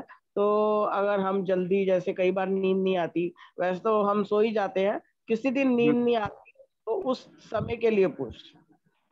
हाँ, ऐसे वरुण देव, हाँ उस समय है। जैसे हम देखते हैं कि जब भगवान कृष्ण भगवान की लीला में होता है ना कि नंद बाबा जो है एकादशी के बाद द्वादशी के दिन जमुना स्नान के लिए जाते हैं, तो समय के पूर्व चले जाते हैं। एकादशी तो पूरी रात ही शुभ है। एकादशी तो पूरी रात रात्रि जागरण करो, एकादशी तो कहते ही हैं। नहीं, द्वादशी के दिन वो जमुना स्नान करने गए थे, तो समय के पहले वो चले गए थे स्नान के लिए। तो अच्छा। उनको वरुण देव ने बंदी बना लिया था। तो हाँ जी। नदियां हैं, वृक्ष है, सभी विश्राम करते हैं, उनका समय होता है। लेकिन हाँ। हम उस समय क्या कर सकते हैं, हम उठकर जप तो कर सकते हैं ना, हाँ जी। स्नान थोड़े बाद में कर सकते हैं। अच्छा, ठीक है, धन्यवाद। हरे कृष्ण। तो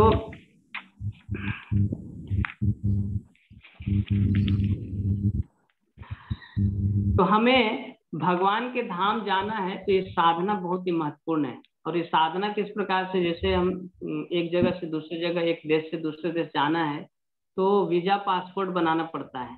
हाँ, तो ये साधना उसी तरह से है।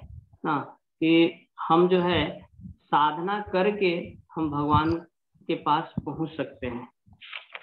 अगर हमने सुबह में नहीं किया, जैसे बहुत बड़ी सुबह में हम क्या क्या कर रहे हैं, मंगल आरती कर रहे हैं, नरसिंह आरती कर रहे हैं, नरसिंह आरती में प्रार्थना करते हैं हम नरसिंह भगवान से, हे नरसिंह भगवान आप मेरे ऊपर कृपा कीजिए, हमारे जीवन के जितने विघ्न है दूर कीजिए, आपने जिस प्रकार से अपने भक्त प्रहलाद की रक्षा किए, हाँ मेरी रक्षा करो प्रभु, मेरी भक्ति का रक्षा करो। जिस प्रकार से आपने हिरण्यकशिपु का वध किया, हमारे हृदय में ना, आपने तो एक हिरण्यकशिपु का वध किया, लेकिन हमारे हृदय में तो असंख्य हिरण्यकशिपु बैठा है कि कृपया उसका नाश करो, मेरा हृदय शुद्ध करो, निर्मल करो।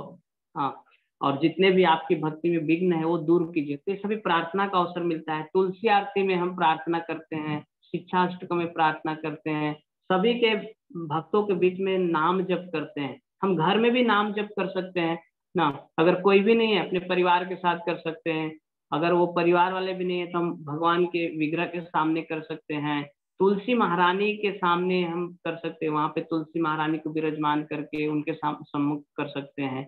या विशेष करके जैसे अभी सभी भक्तों के लिए, लेकिन जो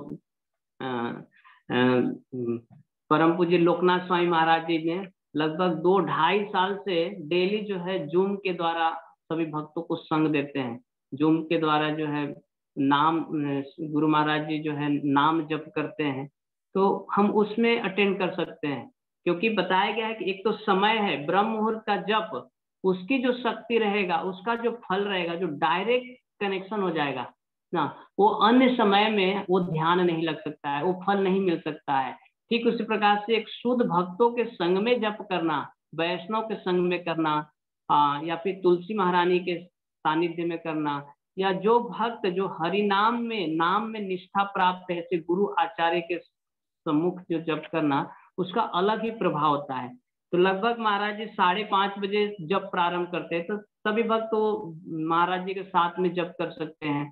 फिर उसके बाद महाराज जी कुछ गीता भागवत के ऊपर प्रवचन भी करते हैं, उसका हम श्रवण भी कर सकते हैं।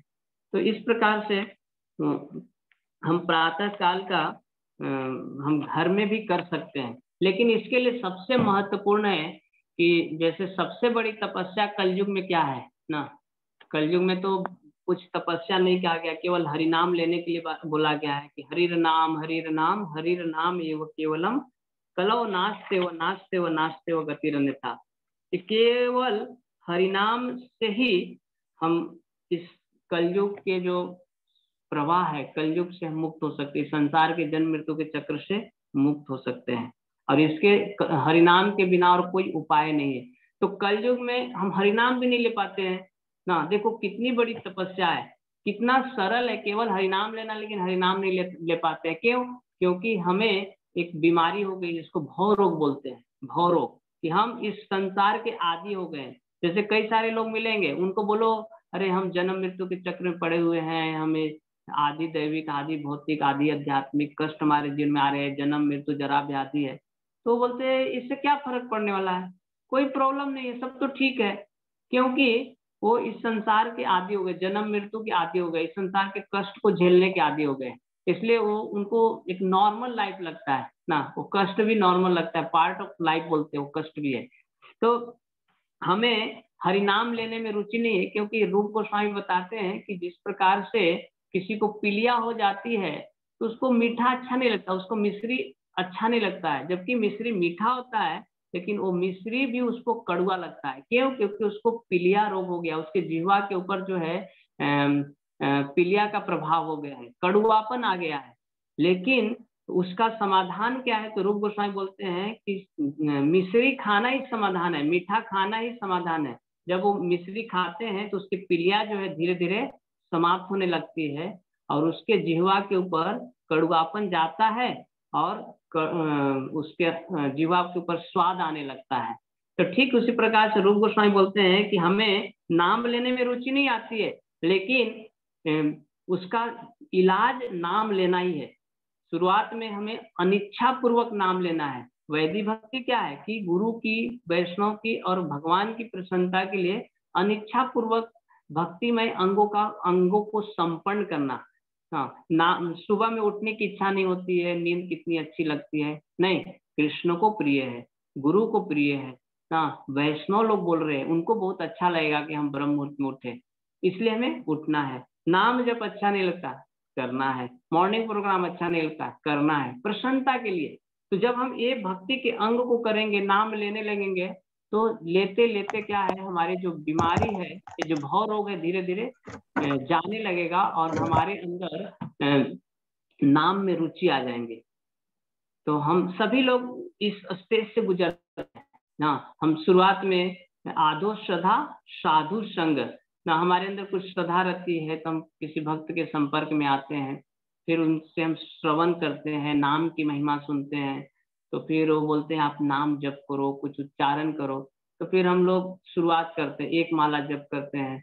कुछ लोग ऐसे भी भक्त रहते हैं जो शुरुआत में वो बोलते हैं एक माला 108 बार इतना देर करना पड़ेगा, तो उनको फिर भक्त बोलते ठीक है, आप गिन के 11 बार हरे कृष्णा बोलो, हरे कृष्णा कृष्णा कृष्णा हरे हरे, हरे राम राम राम हरे हरे।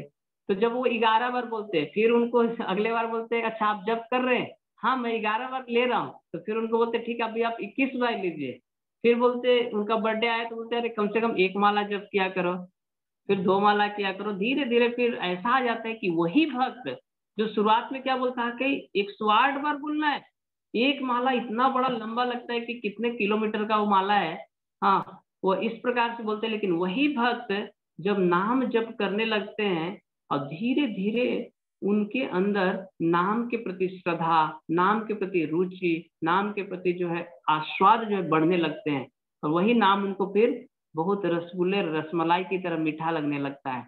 तो फिर वो 16 माला करते, 32 माला करते, और वही भक्त आज कभी कभी ऐसा रहता है कि वो 100 माला कर लेते हैं। क्यों? क्योंकि उन्होंने एक प्रोसेस के द्वारा गए हैं, उन्होंने दवा को लिया है। तो दवा लेना बहुत ही जरूरी है। तो सबसे बड़ी तपस्या है नाम लेना, तपस्या है। और उससे बड़ी तपस्या है कि सुबह में उठकर नाम लेना। हाँ, और उससे भी सुबह उठने जो तपस्या, उससे भी सबसे ज्यादा तपस्या है कि रात को जल्दी सोना। हाँ, रात को जल्दी सोना सबसे बड़ा कलयुग में तपस्या है। अगर जो भी रात को जल्दी सो गया, समझो कि उसने ऐसी वो 70% वो मुक्त हो गया इस संसार से। अगर रात को जल्दी सो गया, सोएगा रात को जल्दी, तो ऑटोमेटिक सुबह जल्दी उठेगा। इसीलिए कुछ भक्त ऐसा बताते हैं कि अगर जिनको 4 बजे उठना है ना, जिनको 4 बजे उठना है उसको 10 बजे सो जाना चाहिए।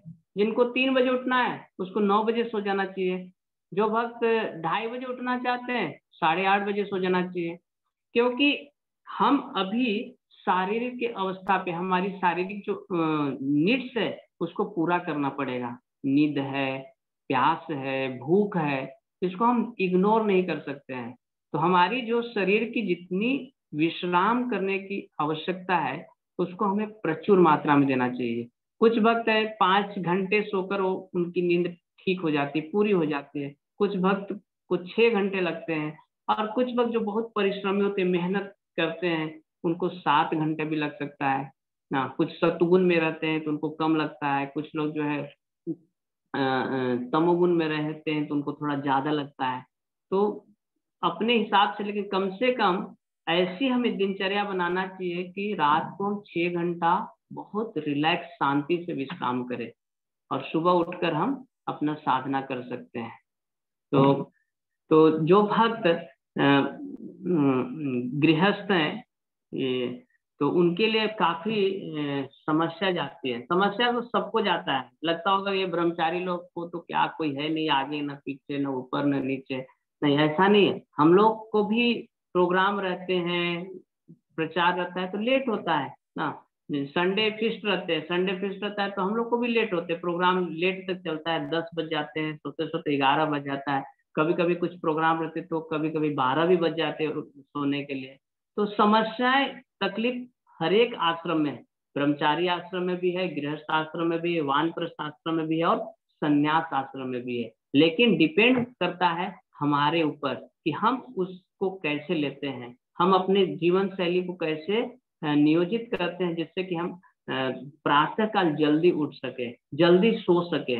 तो कुछ टिप्स है जल्दी उठने के लिए कि एक तो है कि रात का भोजन जल्दी लेना चाहिए। ऐसे आयुर्वेद तो बोलता है कि मतलब जल्दी सूर्यास्त के पहले लेना चाहिए आयुर्वेद के अनुसार। और लेकिन कई सारे गृहस्थ भक्त रहते हैं, उनको नहीं हो पाता है, तो एटलीस्ट सोने के 2 घंटा पहले लेना चाहिए ना। एटलीस्ट सोने के 2 घंटे पहले भोजन लेना चाहिए। तो 6 बजे मैक्सिमम 7 बजे तक अगर भक्त ले ले तो 40% डाइजेशन हो जाता है। और जब पेट हल्का रहेगा तो नींद बहुत अच्छी आती है और बहुत अच्छा विश्राम होता है और सुबह हम बहुत आसानी से जग सकते हैं।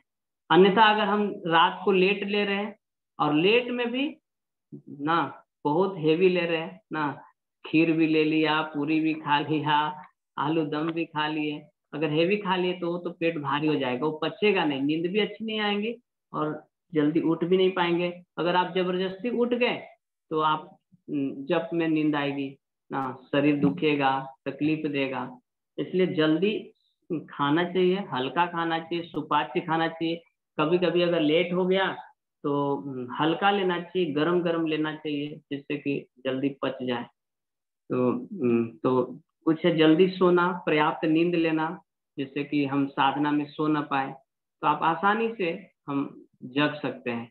तो आप सभी लोग अपने दिनचर्या को देखिए कि कहाँ पे हम उसको अच्छा कर सकते हैं, कहाँ पे लेट हो रहा है। कुछ भक्त रात को बातें करते हैं, कुछ चर्चा करते हैं, तो उसको आप दिन में कर सकते हैं, जिससे कि आप जल्दी सो सकते हैं। हाँ, कई सारे भक्त हैं जो कि रात को आदत रहता है जल्दी सो जाते हैं, सुबह जल्दी उठते हैं, फिर दिन में हम बाकी बात कर सकते हैं, फोन पे बात कर सकते हैं। प्रायः फैमिली लाइफ में होता है कि वो रात को उनको रिलेटिव का फोन आते हैं, उनके फ्रेंड का फोन आते हैं, तो उसको हम थोड़ा ठीक कर सकते हैं। हम उनको समय देना है, लेकिन ये मालूम होना चाहिए कि उनको किस समय देना है, कौन से समय हम देंगे जिससे कि हमारी साधना प्रभावित ना हो। उनको हम बता सकते हैं कि मैं जल्दी सो जाता हूँ, और तो आप फोन को साइलेंट पे रख सकते हैं, या स्विच ऑफ तो नहीं करना चाहिए, कुछ इमरजेंसी हो गया ऐसा हो गया तो साइलेंट पे रख के सो सकते हैं और जल्दी हम उठ सकते हैं। तो जल्दी उठकर हमारी साधना हो जाएगी ना। और जब 16 माला हो गया, ब्रह्म मुहूर्त में सुबह सुबह हो गए, तो ऐसे हम लोग का अनुभव है, जैसे हम लोग मंदिर में रहते हैं, तो अगर 7:30 बजे के पहले अगर हमारी साधना नहीं हुई, निश्चित माला 16 माला या जो भी निश्चित माला है, अगर वो नहीं हो पाता है तो फिर बाद में करना बहुत मुश्किल जाता है। एक तो इच्छा भी नहीं रहती, क्योंकि हम अभी प्रकृति के गुण से, सत्वगुण, रजोगुण और तमोगुण से प्रभावित होते हैं। हमें वो गुण प्रभावित करता ही है, हमें नहीं सोचना चाहिए कि हम प्रभावित नहीं होंगे। और प्रातः काल का जो जप है, जैसे मैंने पहले भी बताया था कि जैसे समुद्र है, नदी है, नदी के प्रवाह में अगर हम जा रहे हैं, नाव पे बैठे हुए अगर नदी के प्रवाह में जा रहे हैं, तो बहुत आसानी से एक जगह से दूसरी जगह जा सकते हैं। या फिर स्लोप है, अगर हम साइकिल चला रहे हैं तो पेंडल भी नहीं मारा, ऑटोमेटिक हम जो है आगे बिना मेहनत का हम आगे बढ़ जाएंगे। ठीक उसी प्रकार से ब्रह्म मुहूर्त ऐसा प्रवाह है, ऐसा मुहूर्त है, जैसे लोकनाथ स्वामी महाराज बोलते हैं कि हर एक कार्य को करने के लिए, अच्छे कार्य करने जाते हैं तो उसके लिए हम मुहूर्त, कुछ समय देखते हैं, काल देखते हैं, जो काल उस कार्य को करने के लिए हमें अनुकूल हो, किसी प्रकार की बाधाएं न हो, और उस समय पे किया हुआ जो कार्य है उसमें हमें सफलता मिले। तो ब्रह्म मुहूर्त है, हम भगवान की तलाश में, भगवान को प्राप्त करना चाहते हैं, तो वो समय है ब्रह्म मुहूर्त।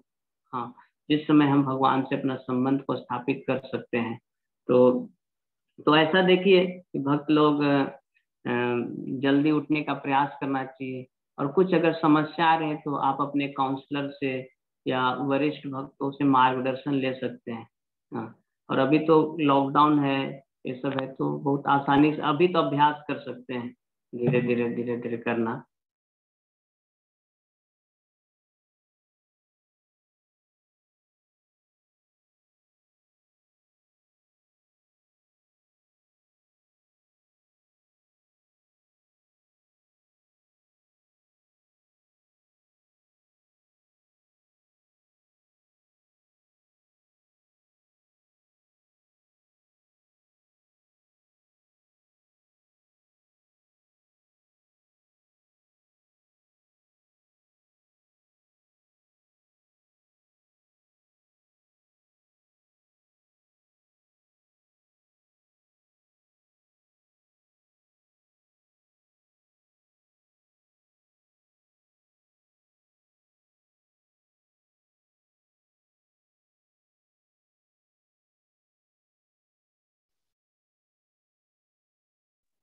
हाँ, हरे कृष्णा जी।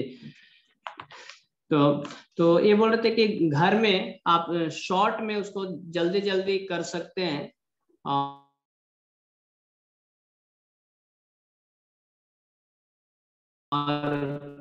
शॉर्ट में अगर आप जप कर रहे हैं तो ऑटोमेटिक आधा घंटा महाराज जी का सुनने को मिलता है, तो ऑटोमेटिक भागवतम भी हो जाते हैं। और फिर प्रसाद तो घर में लेते ही है ना सुबह में। तो इस प्रकार से शिल प्रभुपाद जी द्वारा दिए हुए जो कार्यक्रम है इसको हम बहुत आसानी तरह से अपने घरों में कर सकते हैं। तो आप सभी से निवेदन है कि ऐसा अभ्यास कीजिए, जल्दी सोने का अभ्यास कीजिए, अपनी दिनचर्या को थोड़ा अच्छी तरह से नियोजित कीजिए, जिससे कि हम अच्छी तरह से सुबह में प्रातः काल में ब्रह्म मुहूर्त में उठकर जप करें और अपनी साधना को दृढ़ करें ना। और अच्छी तरह से गुणवत्तापूर्वक जब जप होगा तो ऑटोमेटिक हमारे अंदर बहुत आध्यात्मिक प्रगति, बहुत तीव्र प्रगति होगी, और जो कि जीवन का लक्ष्य है। और शिल प्रभुपाद भी बोलते हैं कि आध्यात्मिक जीवन का जो प्रगति है 99% जो है प्रगति जप के ऊपर डिपेंड्स है ना। एडवांसमेंट इन कृष्णा कॉन्शियसनेस जो है भक्ति में जो 99% जो प्रगति जो है हमारा जप के ऊपर है। अगर हमारा जप अच्छा होगा तो हमारी श्रवण भी अच्छे होंगे, हमारे सेवाएं भी अच्छी होगी, हमारी मनोवृत्ति भी अच्छा रहेगा, एटीट्यूड भी अच्छा रहेगा, सब कुछ जप पे डिपेंड करता है। अगर जप खराब हुआ तो सब कुछ खराब हो गया। इसलिए फाउंडेशन जो आधार है वो नाम जप है, तो उसको हमें सुधारना चाहिए। जब नाम जप सुधर जाएगा तो श्रवण कीर्तन अच्छे होंगे, जब श्रवण कीर्तन अच्छी तरह से होंगे तो नाम जप अच्छा होगा। तो एक दूसरे, जैसे कि एक सिक्का होता है, सिक्का के दो पहलू होते हैं ना, उसको अलग नहीं किया जा सकता है। तो नाम जप और श्रवण कीर्तन जो है एक सिक्के के दो पहलू है। अगर नाम जप अच्छा है तो श्रवण कीर्तन अच्छे से होंगे, जब श्रवण और कीर्तन अच्छा से होगा तो नाम जप अच्छा होगा, और ये जब दोनों अच्छे होंगे तो सेवाएं भी अच्छे होंगे, हमारे अंदर भाव भी अच्छे होंगे भक्तों के प्रति, शास्त्र के प्रति, वैष्णव के प्रति, गुरु के प्रति, सेवा के प्रति, मतलब बहुत हम पॉजिटिव होंगे। हमारे अंदर कृतज्ञता आएगा कि भक्ति के प्रति, भक्तों के, वैष्णव के प्रति, गुरु के प्रति। इसलिए जो आधार है नाम जप है, और उसके लिए हमें ब्रह्म मुहूर्त में उठना चाहिए, नाम जप का अभ्यास करना चाहिए। तो हम 1-2 दिन में वो साधना कार्ड देंगे, ताकि उससे मॉनिटर होगा कि हम कितने बजे उठ रहे, हम किधर हैं ना। अपनी मालूम चलना जरूरी है कि हमारी प्रगति हो रही है या नहीं हो रही है। कैसे हम समझ सकते हैं कि हमारी प्रगति हो रही है ना, तो इससे मालूम चलेगा हम ब्रह्म मुहूर्त में उठ रहे हैं, हमारा 16 माला हो रहे, हम मंगल आरती अटेंड कर रहे हैं, तुलसी आरती अटेंड कर रहे हैं, हम भागवत श्रवण कर रहे हैं। तो यही जो है पहचान है कि हम भक्ति में प्रगति कर रहे हैं ना। इसलिए साधना कार्ड मतलब कि हम जो कार्य कर रहे हैं उसका कुछ रैंकिंग होना चाहिए कि हम किधर हैं ना। अगर हमें जाना है, दिल्ली जाना है, तो हम अभी हमारी ट्रेन कहाँ तक पहुंची है, हम कहाँ तक गए हैं। तो उसी तरह से साधना का मॉर्निंग प्रोग्राम हमें एक दिशा प्रदान करेगा कि हम भक्ति में कितनी प्रगति कर रहे हैं। और हम अनुभूति भी करेंगे कि जब हम जल्दी सो जाएंगे, और ऐसे भी आयुर्वेद के अनुसार बताया गया है कि अगर कोई 9 बजे से लेकर 12 बजे तक सोता है तो सबसे बेस्ट समय होता है, और उस समय 1 घंटा सोना मतलब 2 घंटे के बराबर होता है। अगर 1 घंटा नींद ले रहा है तो 2 घंटे के बराबर होते हैं। फिर 3 बजे से लेकर 12 बजे से लेकर 3 बजे का जो समय होता है 1 घंटा 1 घंटे के बराबर होता है। फिर 3 बजे से लेकर 6 बजे का जो समय होता है वो 1 घंटा आधा घंटे के बराबर होता है। और 6 बजे का बाद जो सोता है उसका कोई मतलब नहीं होता है, मतलब उसका कुछ लाभ नहीं प्राप्त होता है। तो आध्यात्मिक दृष्टि से भी और आयुर्वेद के स्वास्थ्य की दृष्टि से भी अच्छा है। जैसे ऐसे बताया गया कि early to bed early to rise ना, जल्दी सोना चाहिए, जल्दी उठना चाहिए, और हमें उससे आरोग्य भी प्राप्त होते हैं, हमारी बुद्धि भी अच्छी रहती है, स्वास्थ्य भी अच्छा रहता है, और अध्यात्म भी हमारा अच्छा रहेगा। तो हर एक एंगल से जल्दी सोना, जल्दी उठना हमारे लिए, स्वास्थ्य के लिए, अध्यात्म के लिए, आध्यात्मिक प्रगति के लिए लाभप्रद है। हरे कृष्णा कृष्णा कृष्णा हरे हरे, हरे राम राम राम हरे हरे। तो ये जो मैंने आज बताया है जल्दी सोना ना, तो यही सबसे बड़ी कलयुग में तपस्या है। आप प्रयास कीजिए, अगर आप 10 कोई भक्त 12 बजे सो रहे होंगे तो उसको आप 11 बजे कीजिए, जो भक्त 11 बजे सो रहे होंगे उसको आप 10:30 बजे करने का प्रयास कीजिए, जिससे कि आप आराम से 6 घंटा विश्राम कीजिए। जब आपका विश्राम अच्छा होगा तो आप साधना अच्छा होगा, नहीं तो नींद आएंगे। नींद आने के कई सारे रीजन होते हैं। एक तो रीजन है कि हमने पर्याप्त विश्राम नहीं किया है, दूसरा कारण होता है कि हमने पर्याप्त रूप से दूसरा रीजन होता है कि हमने रात को बहुत लेट भोजन और हेवी भोजन किया है। तो भोजन जब पचा हुआ नहीं रहता है, पेट के अंदर रहता है, तो उससे भी नींद आती है। फिर अगर हमारा पेट साफ नहीं हो, हाँ गैस है, एसिडिटी है, तो उसके कारण भी नींद आते हैं ना। फिर अगर हम प्रभुपाद जी के ग्रंथ नहीं पढ़े हैं, श्रवण नहीं कर रहे हैं, तो हमारे अंदर वो आध्यात्मिक शक्ति नहीं होती है, उसके कारण भी नींद आती है। तो कई सारे नींद आ रहे हैं, तो आप अपने काउंसलर और शिक्षा गुरु और वरिष्ठ जो भक्त है जिनके आप संपर्क में, उनसे पूछ भी सकते हैं। और अभी जो एक क्लास चल रहा है तो आप लोग मुझे भी पूछ सकते हैं। तो हम आप मतलब एक दूसरे को सहायता करके हम आध्यात्मिक जीवन में आगे प्रगति करें ना। तो आप सभी को बहुत बहुत धन्यवाद। अगर कुछ प्रश्न है तो आप लोग पूछ सकते हैं। हरे कृष्णा प्रभु जी। हाँ हरे कृष्ण प्रभु जी। 16 माला ब्रह्म मुहूर्त पे करने के पर एक्स्ट्रा माला दोपहर को चलते ना करने को? हाँ कितना कभी भी कर सकते हैं। हाँ एक्स्ट्रा तो ऐसे जो है नाम तो 24 घंटा ले सकते हैं, लेकिन जो नियमित जो हमें प्रभुपाद जी ने कम से कम 16 माला दिया है उसको तो अच्छा से गुणवत्ता पूर्वक कर लेना चाहिए। जैसे अपने लोकनाथ स्वामी महाराज जी गुरु महाराज बताते हैं कि 16 माला मतलब ड्यूटी है, और 17वां माला है वो प्रेम का है ना। कि जैसे बोला जा रहा है, किसी भक्त को बोला जाता है कि प्रभु जी ये सेवा करो ना, तो सेवा कर लिया, लेकिन अगर जो सेवा नहीं बताया गया तो वो भी करेगा, तो साइन ऑफ लव ना। तो हमें केवल 16 माला ही नहीं करना है। प्रभुपाद जी बोलते हैं कि 16 माला तो मैंने विदेशियों के लिए बताया है ना, क्योंकि वो नहीं कर सकते, लेकिन भारतीयों के लिए तो एक बार लोकनाथ स्वामी महाराज जी प्रभुपाद से पूछते हैं कि प्रभुपाद से आपने तो 16 माला बोला है, लेकिन कुछ भक्त 32 माला करते हैं, 64 माला करते हैं, तो क्या वो सही है? तो प्रभुपाद बोले मैंने कहाँ बोला है कि केवल 16 माला करना है। प्रभुपाद क्या बोलते हैं? मिनिमम 16 राउंड, कम से कम 16 माला करना है। तो हम उसके बाद जो है जितना अधिक करें, 32 माला करें, 64 माला करें, दिन में भी कर सकते हैं, फिर शाम को भी कर सकते हैं। कई भक्त जो है सोने के पहले भी 1-2 माला कर लेते हैं, ताकि उनकी चेतना अच्छी हो जाती है, तो वो कर सकते हैं। अच्छी बात है। एक्स्ट्रा दोपहर को कर सकते हैं ना एक्स्ट्रा माला? जी जी जी। हरे कृष्णा प्रभु जी। हरे कृष्ण। हरे कृष्णा प्रभु जी, दंडवत प्रणाम। हाँ जी प्रभु जी दंडवत। जैसे आपने बताया था कि सुबह अगर ब्रह्म मुहूर्त में बिना स्नान किए हुए भी कर सकते हैं क्या जब? हाँ जब कर सकते बिना स्नान किए हुए। Okay thank you. जैसे चैतन्य महाप्रभु बताते हैं कि नाम नामकारी बहुधा निज सर्वशक्ति तत्रार्पित निमित्त स्मरणे न काल ना एतादृशी तो कृपा भगवन ममापि दुर्दैव मिद्दिष्मिहा जनिन अनुराग। कि भगवान के नाम में कोई नियम नहीं है, हाँ कि इस परिस्थिति में ले सकते कि नहीं ले सकते। जैसे एक चैतन्य महाप्रभु अपने निजी उदाहरण से बता रहे हैं कि चैतन्य महाप्रभु शौच क्रिया के लिए जा रहे थे, और एक हाथ में लोटा लिए हुए हैं, मतलब पानी का पात्र लिए हैं, और दूसरे हाथ से उन्होंने अपनी जिह्वा को पकड़ लिया है। तो उस समय एक गोपाल नाम का छोटा 5 साल का बालक था, वो चैतन्य महाप्रभु को देखते हैं, तो चैतन्य महाप्रभु पूछते हैं कि आप ये क्या कर रहे हैं? तो बोलते हैं कि देखो मैं तो बहुत गंदे स्थान पे जा रहा हूँ, लेकिन मेरी जिह्वा जो है वो मानती नहीं है ना, रुकती नहीं है, हमेशा निरंतर हरे कृष्णा कृष्णा कृष्णा हरे हरे, हरे राम राम राम हरे, चलते ही रहता है, निरंतर चलते ही रहता है। लेकिन ये तो अच्छी बात नहीं है, मैं गंदगी जगह पे जा रहा हूँ। तब वहां पे गोपाल नाम का बालक बोलता है थोड़ी कोई नियम है कि हम शौच में जा रहे हैं तो नहीं ले सकते हैं। इसीलिए चैतन्य महाप्रभु बहुत प्रसन्न होते हैं और उसको बताते हैं तू गोपाल नहीं गोपाल गुरु है। हाँ गुरु किसको बोलते? जो ना ज्ञान दे, तो चैतन्य महाप्रभु उसको गुरु माना।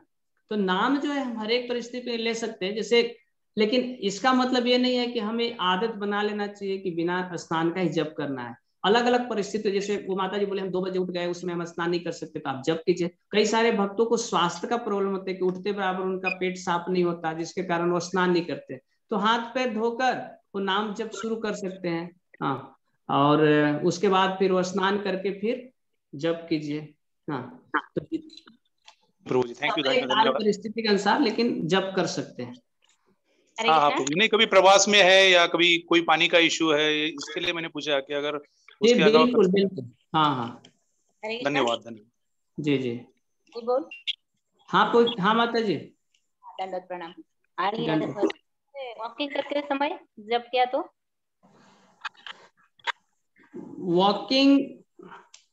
वॉकिंग जप जो है, लेकिन ये नियम नहीं बनाना, मतलब एक आदत नहीं बनाना चाहिए कि चलो वॉकिंग भी हो जाएगा और जप भी हो जाएंगे ना।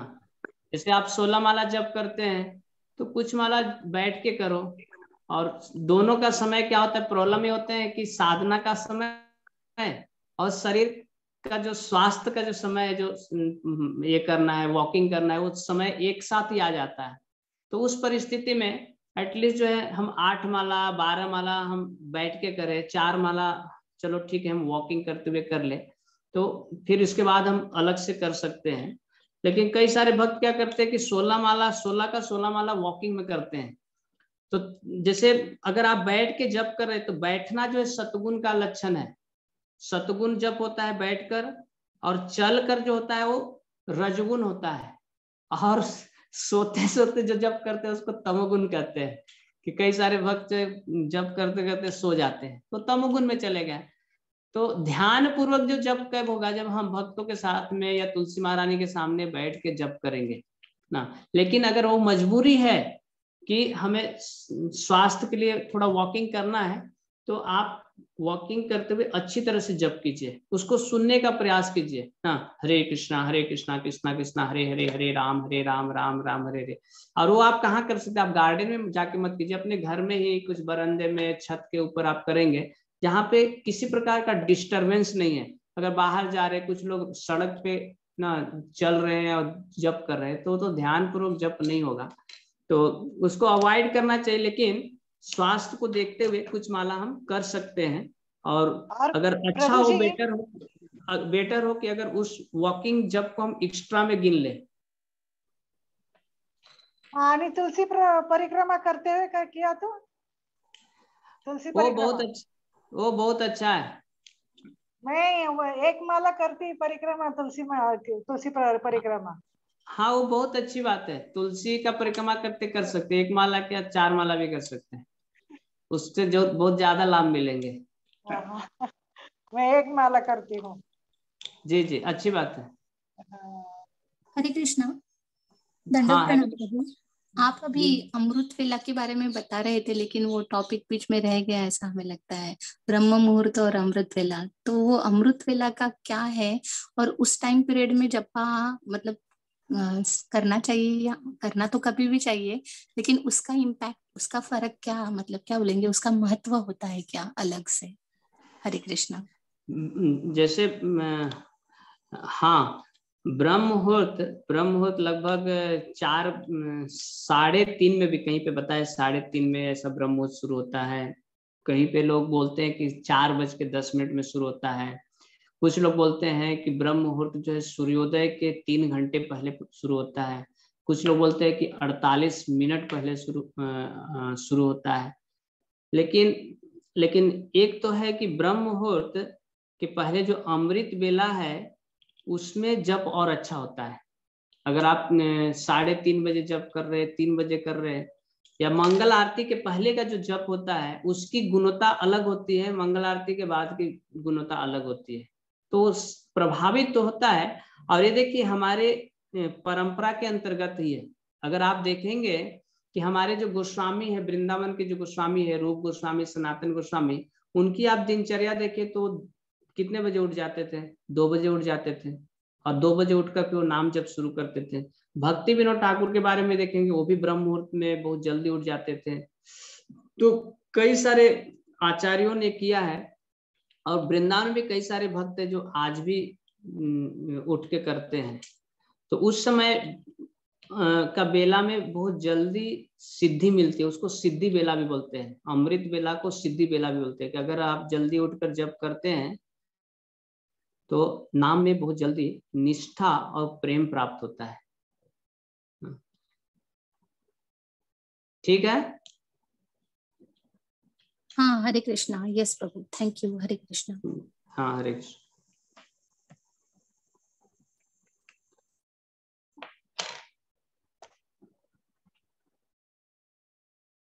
और किसी भक्त का कुछ प्रश्न है तो,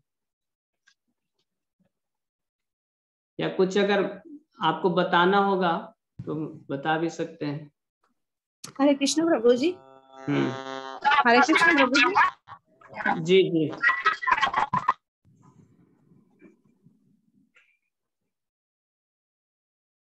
हाँ, हरे कृष्णा। हरे कृष्ण प्रभु जी। जी जी, हाँ, बोलिए।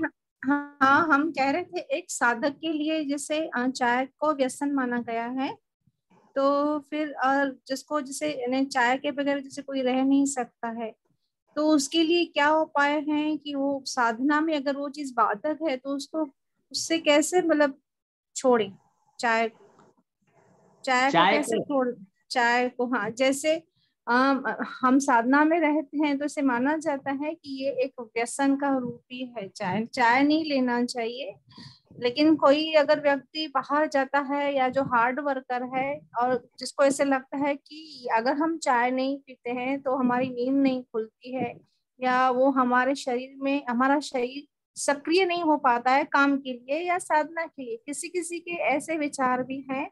या हम अपने आप को ही ले लें कि हमें भी ऐसा लगता है कि अब जैसे हम चाय हमने बहुत 3-4 बार छोड़ी है, तो ऐसे लगता है कि शायद हम साधना तो ठीक है करते हैं, लेकिन अगर वो पीते नहीं है तो हम ज्यादातर हम ना मतलब इसमें ज्यादा हमें नींद का अनुभव या आलस का अनुभव ज्यादा, यानी प्रमाद स्थिति में ज्यादा रहते हैं। जी जी। तो देखिए, हमारा जो शिल प्रभुपाद ने जो आंदोलन स्थापित किए हैं, एक कृष्णा कॉन्शियस आंदोलन स्थापित किया है। यहाँ पे कृष्णा को प्रधानता दी है। और आप देखेंगे कि प्रभुपाद जी ने किसी को कुछ छोड़ने के लिए बोला नहीं। प्रभुपाद बोले बस तुम कृष्ण से जुड़ जाओ, तुम साधना करो और गीता भागवत करो, ये जो विधि बताएगी ये करो, ऑटोमेटिक। जैसे बताया कि भक्ति परेशान व विरक्ति अन्यत्र, ना कि जब हम भक्ति करते हैं तो ऑटोमेटिक हमारे अंदर वो ज्ञान आता है और इस संसार की जो गलत चीजें है उसके प्रति विरक्ति भी आती है। अलग से हमें कोई कितना भी बोले, कितना भी उपदेश करे, लेकिन उसका हमारे ऊपर प्रभाव तब तक नहीं होगा जब तक हमारे अंदर भक्ति जागृत नहीं हो रही है। तो उस पे जो आपकी आदतें हैं, हाँ, चाहे आप उसको सही मानते या गलत मानते, वो ज्यादा मायने नहीं है, लेकिन उस पे ज्यादा ध्यान न देते हुए अपनी साधना पे ध्यान दीजिए ना, कि अपनी साधना को बढ़ाइए ना, अच्छी तरह से कीजिए, फिर अच्छी तरह से ज्ञान लीजिए, गीता भागवत प्रभुपाद जी के ग्रंथ पढ़िए, आप लेक्चर सुनिए, और देखेंगे धीरे धीरे ऑटोमेटिक आपके अंदर भगवान सभी के अंदर है। नष्ट प्रायेषु अभद्रेषु नित्यम भागवत सेवया ना, भगवती भक्त कि जब हम भागवत का श्रवण करते हैं तो हमारे अंदर, हृदय के अंदर जो भी अभद्र है वो सब चला जाता है, तो ऑटोमेटिक वो चला जाएगा। भागवत का श्रवण कीजिए, डेली भागवत पढ़िए, प्रभुपाद जी का ग्रंथ पढ़िए, और भगवान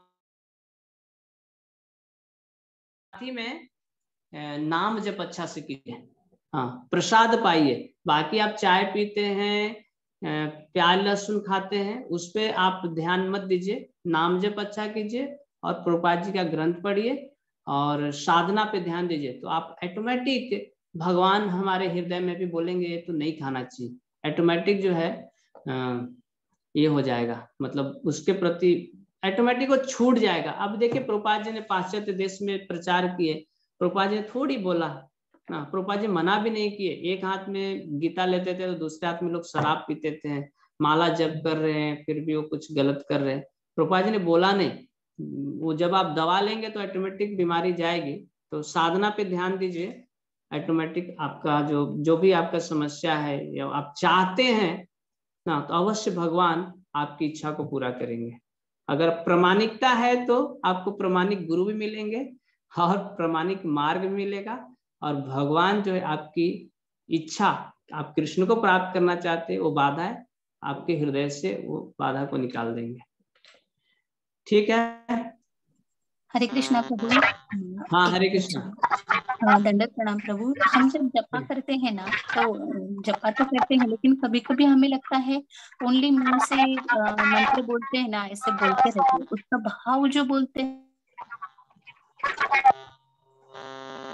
हाँ, तो जैसे आपका प्रश्न है कि हम जप करते लेकिन उसमें भाव नहीं आता है। हरे कृष्णा, हरे कृष्णा। हाँ हरे कृष्णा।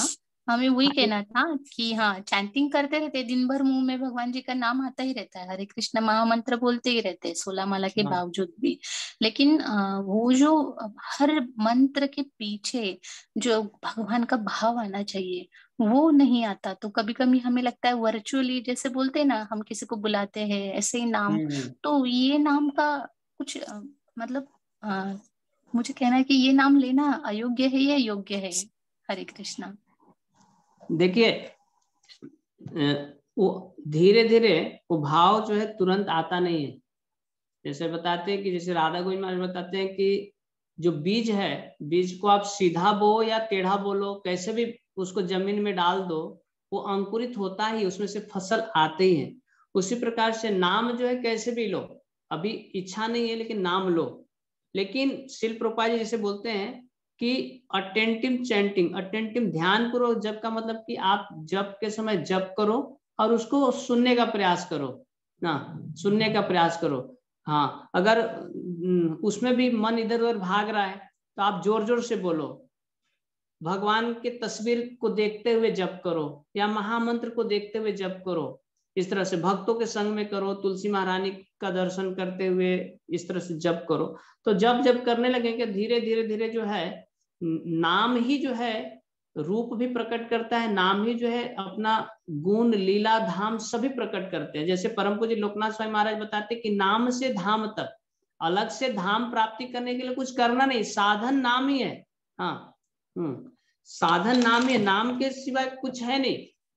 तो नाम को आप जप करते रहिए, ऑटोमेटिक आपके अंदर भाव आ जाएंगे धीरे धीरे, अलग से प्रयास करने की जरूरत नहीं है। जो नियम प्रभुपाद जी ने दिए हैं जप करो, हाँ, लेकिन अगर उसमें आप सहायता लीजिए कि जैसे रात को अगर कुछ पढ़िए सुनिए, जब दिन में मिलेगा कि नाम कितना महत्वपूर्ण है, आपके अंदर वो भाव आ जाएगा धीरे धीरे। लेकिन नाम लेना ही सबसे बड़ी सेवा है, चाहे भाव कुभाव कैसे भी लो, नाम लेना ही सेवा है। भगवान ये नहीं देखते कि तू कैसे ले रहा है, हाँ, भगवान देख रहे हैं कि वो नाम ले रहा है, प्रामाणिकता से नाम ले रहा है और अच्छी तरह से नाम लेना चाहता है, तो धीरे धीरे भगवान वो भाव दे देंगे। ठीक है? यस प्रभु, थैंक यू। हरे कृष्णा जी, हरे कृष्ण। और भी भक्त हैं जिनको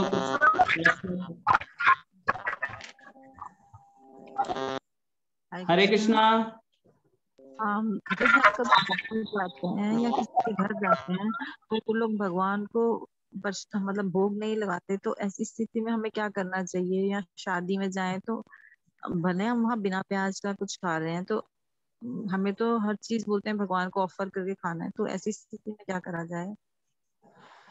कुछ ऐसी परिस्थितियां आती है तो उस समय हम भगवान का स्मरण कर सकते हैं, या फिर अगर हमारे मोबाइल में है तो उसको सामने रखकर कुछ समय मतलब 1-2 मिनट हम भगवान से निवेदन कर सकते हैं कि भगवान आप इसको स्वीकार कीजिए।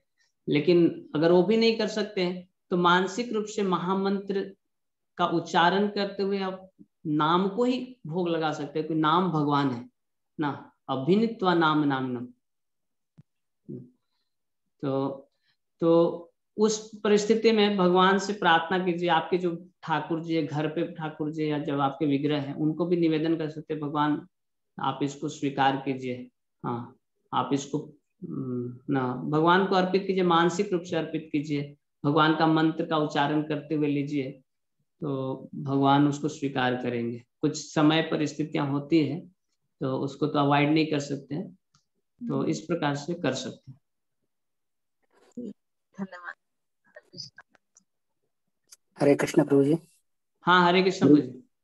प्रभू जी, मी कोविड मध्ये पॉझिटिव्ह मुळे एक दिवस जप केला नाही, नंतर तो एक 16 माळा पूर्ण केल्या, परंतु कोविड मुळे काय पॉझिटिव्ह मुळे माझी परिस्थिती एकदम हालाकीची होती ना, त्याच्यामुळे मी जप करू शकलो नाही प्रभूजी एक दिवस, पण ते 16 माळा मी नंतर 2 दिवसांनी पूर्ण केल्या परत।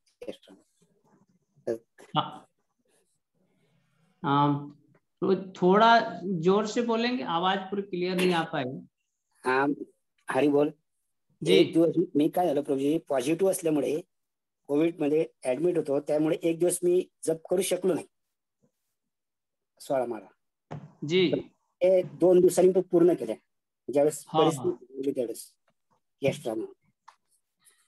हाँ, कभी ऐसी स्वास्थ्य ऐसी समस्या हो जाती है, हेल्थ ही अच्छा नहीं है, तो उस परिस्थिति में अगर हम जप नहीं कर पा रहे तो उसको बाद में कर सकते हैं, लेकिन अगर हमारा शरीर अच्छा है, करने लायक रहते तो कर लेना चाहिए।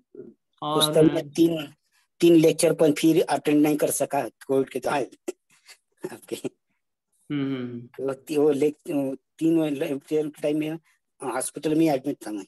जी जी, ठीक है। तो वो काल समय परिस्थिति के अनुसार ना फिर उसको बाद में रिकवर कर लेना चाहिए ना, 4 माला करके 4 दिन में कर सकते हैं। वो 16 माला में कर दिया अभी। हाँ ठीक है ना, अच्छी बात है। एक्स्ट्रा करके 1 दिन में कर दिया 25। जी जी जी, हाँ ठीक है ना प्रभु जी। मेरा पहला शेड्यूल तो ऐसा था प्रभु जी, 3:45 बजे उठता था मैं। जी जी, 3:45 बजे उठता था, पहले 16 माला राउंड, फिर भागवतम का क्लास करता था, एक 5-7 श्लोक, और मंगल आरती करता था। फिर ऑफिस में जाके, फिर ऑफिस में आने के बाद मंगल आरती, ऐसा मैं शेड्यूल। 9 बजे मैं सोता था।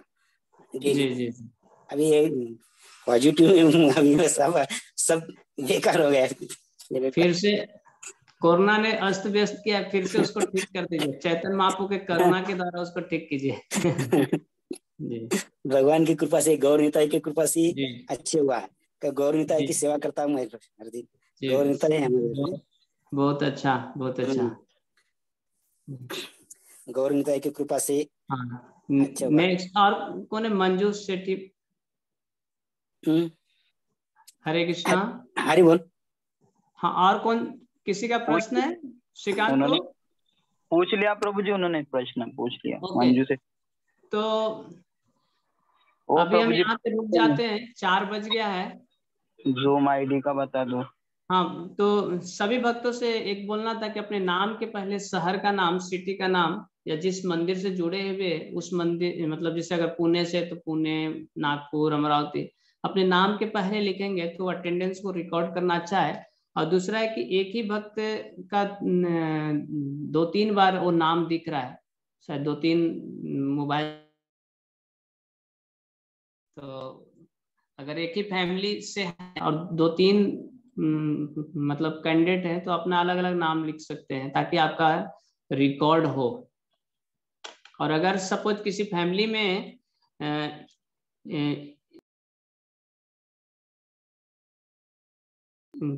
ताकि आपका यहाँ पे रिकॉर्ड किया जाए, बाद में फिर बोलेंगे पूजी हम तो अटेंड किए थे लेकिन हमारा यहाँ पे कोई रिकॉर्ड ही नहीं मिला ना, आपने तो मेरा अटेंडेंस ले लिया। तो क्या, इसलिए अगर कुछ भी है तो श्रीकांत को है, उनको आप सूचित कीजिए।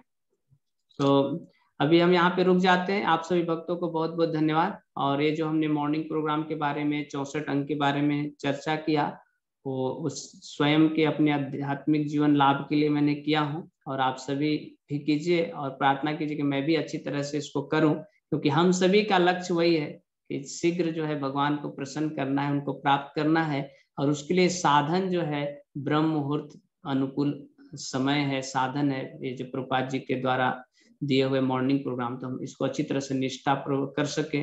और आप सभी गृहस्थ लोग अवश्य मैं आशा करता हूँ कि मैंने जो बताया होगा अवश्य आप लोग लाभान्वित होंगे और अपने दिनचर्या में उसको कुछ सुधारने का प्रयास करेंगे और अच्छी तरह से आध्यात्मिक प्रगति करने का प्रयास करेंगे। अब पहले के द्वारा दिए हुए जो प्रश्न है, अगर उसका उत्तर आप लोगों ने नहीं किए हैं, किसी प्रकार का प्रश्न है, तो आप श्रीकांत को मैसेज कर सकते हैं या मुझे भी मैसेज करके आप पूछिए। हम हमेशा तैयार हैं आप लोगों को बताने के लिए, क्योंकि इस सत्र का, ये प्रशिक्षण वर्ग का यही उद्देश्य है कि श्रील प्रभुपाद जी ने जो बताया है उसको हम अच्छी तरह से करें और अच्छी तरह से हम सेवा कर पाए। आप जिस मंदिर से जुड़े हैं वहां पे ऐसा लगना चाहिए कि हमारे अंदर अवश्य कुछ लाभ हुए हैं, प्रगति हुआ है, हमारे सेवाएं बढ़ गई है, जब बढ़ गया है, हमारे एटीट्यूड अच्छे हो गए हैं, जिससे कि हम वैष्णव को और प्रभुपाद जी को प्रसन्न कर सके। तो अभी आज का सत्र का भी प्रश्न भेजे जाएंगे, तो आप लोग एक नोटबुक पे बनाइए और पहले के भी जिन्होंने नहीं बना है उसको अवश्य एक नोटबुक पे लिखना है, क्योंकि उस पे भी आपका जो सर्टिफिकेट इशू किए जाएंगे, प्रमाण पत्र, तो उस पे भी मार्क्स है, इसलिए उसको ध्यान दीजिए। अटेंडेंस है और हर एक सत्र का क्वेश्चन आंसर है, फिर साधना कार्ड हम देंगे उस पे भी रहेगा और लास्ट में एग्जाम होंगे। 4 क्षेत्र से मिलाकर आपका पूरा कुल मार्क्स दिए जाएंगे, तो कृपया ध्यान दीजिए। और जो भक्त यूट्यूब पे सुन रहे हैं तो वो उनको मतलब कंसीडर नहीं किया जाएगा, जो जूम आईडी के द्वारा ज्वाइन हुए उनका ही अटेंडेंस जो है मान्य रहेंगे। धन्यवाद। हरे कृष्णा कृष्णा कृष्णा हरे हरे, हरे राम जय श्री प्रभुपाद की जय, श्री महाप्रभु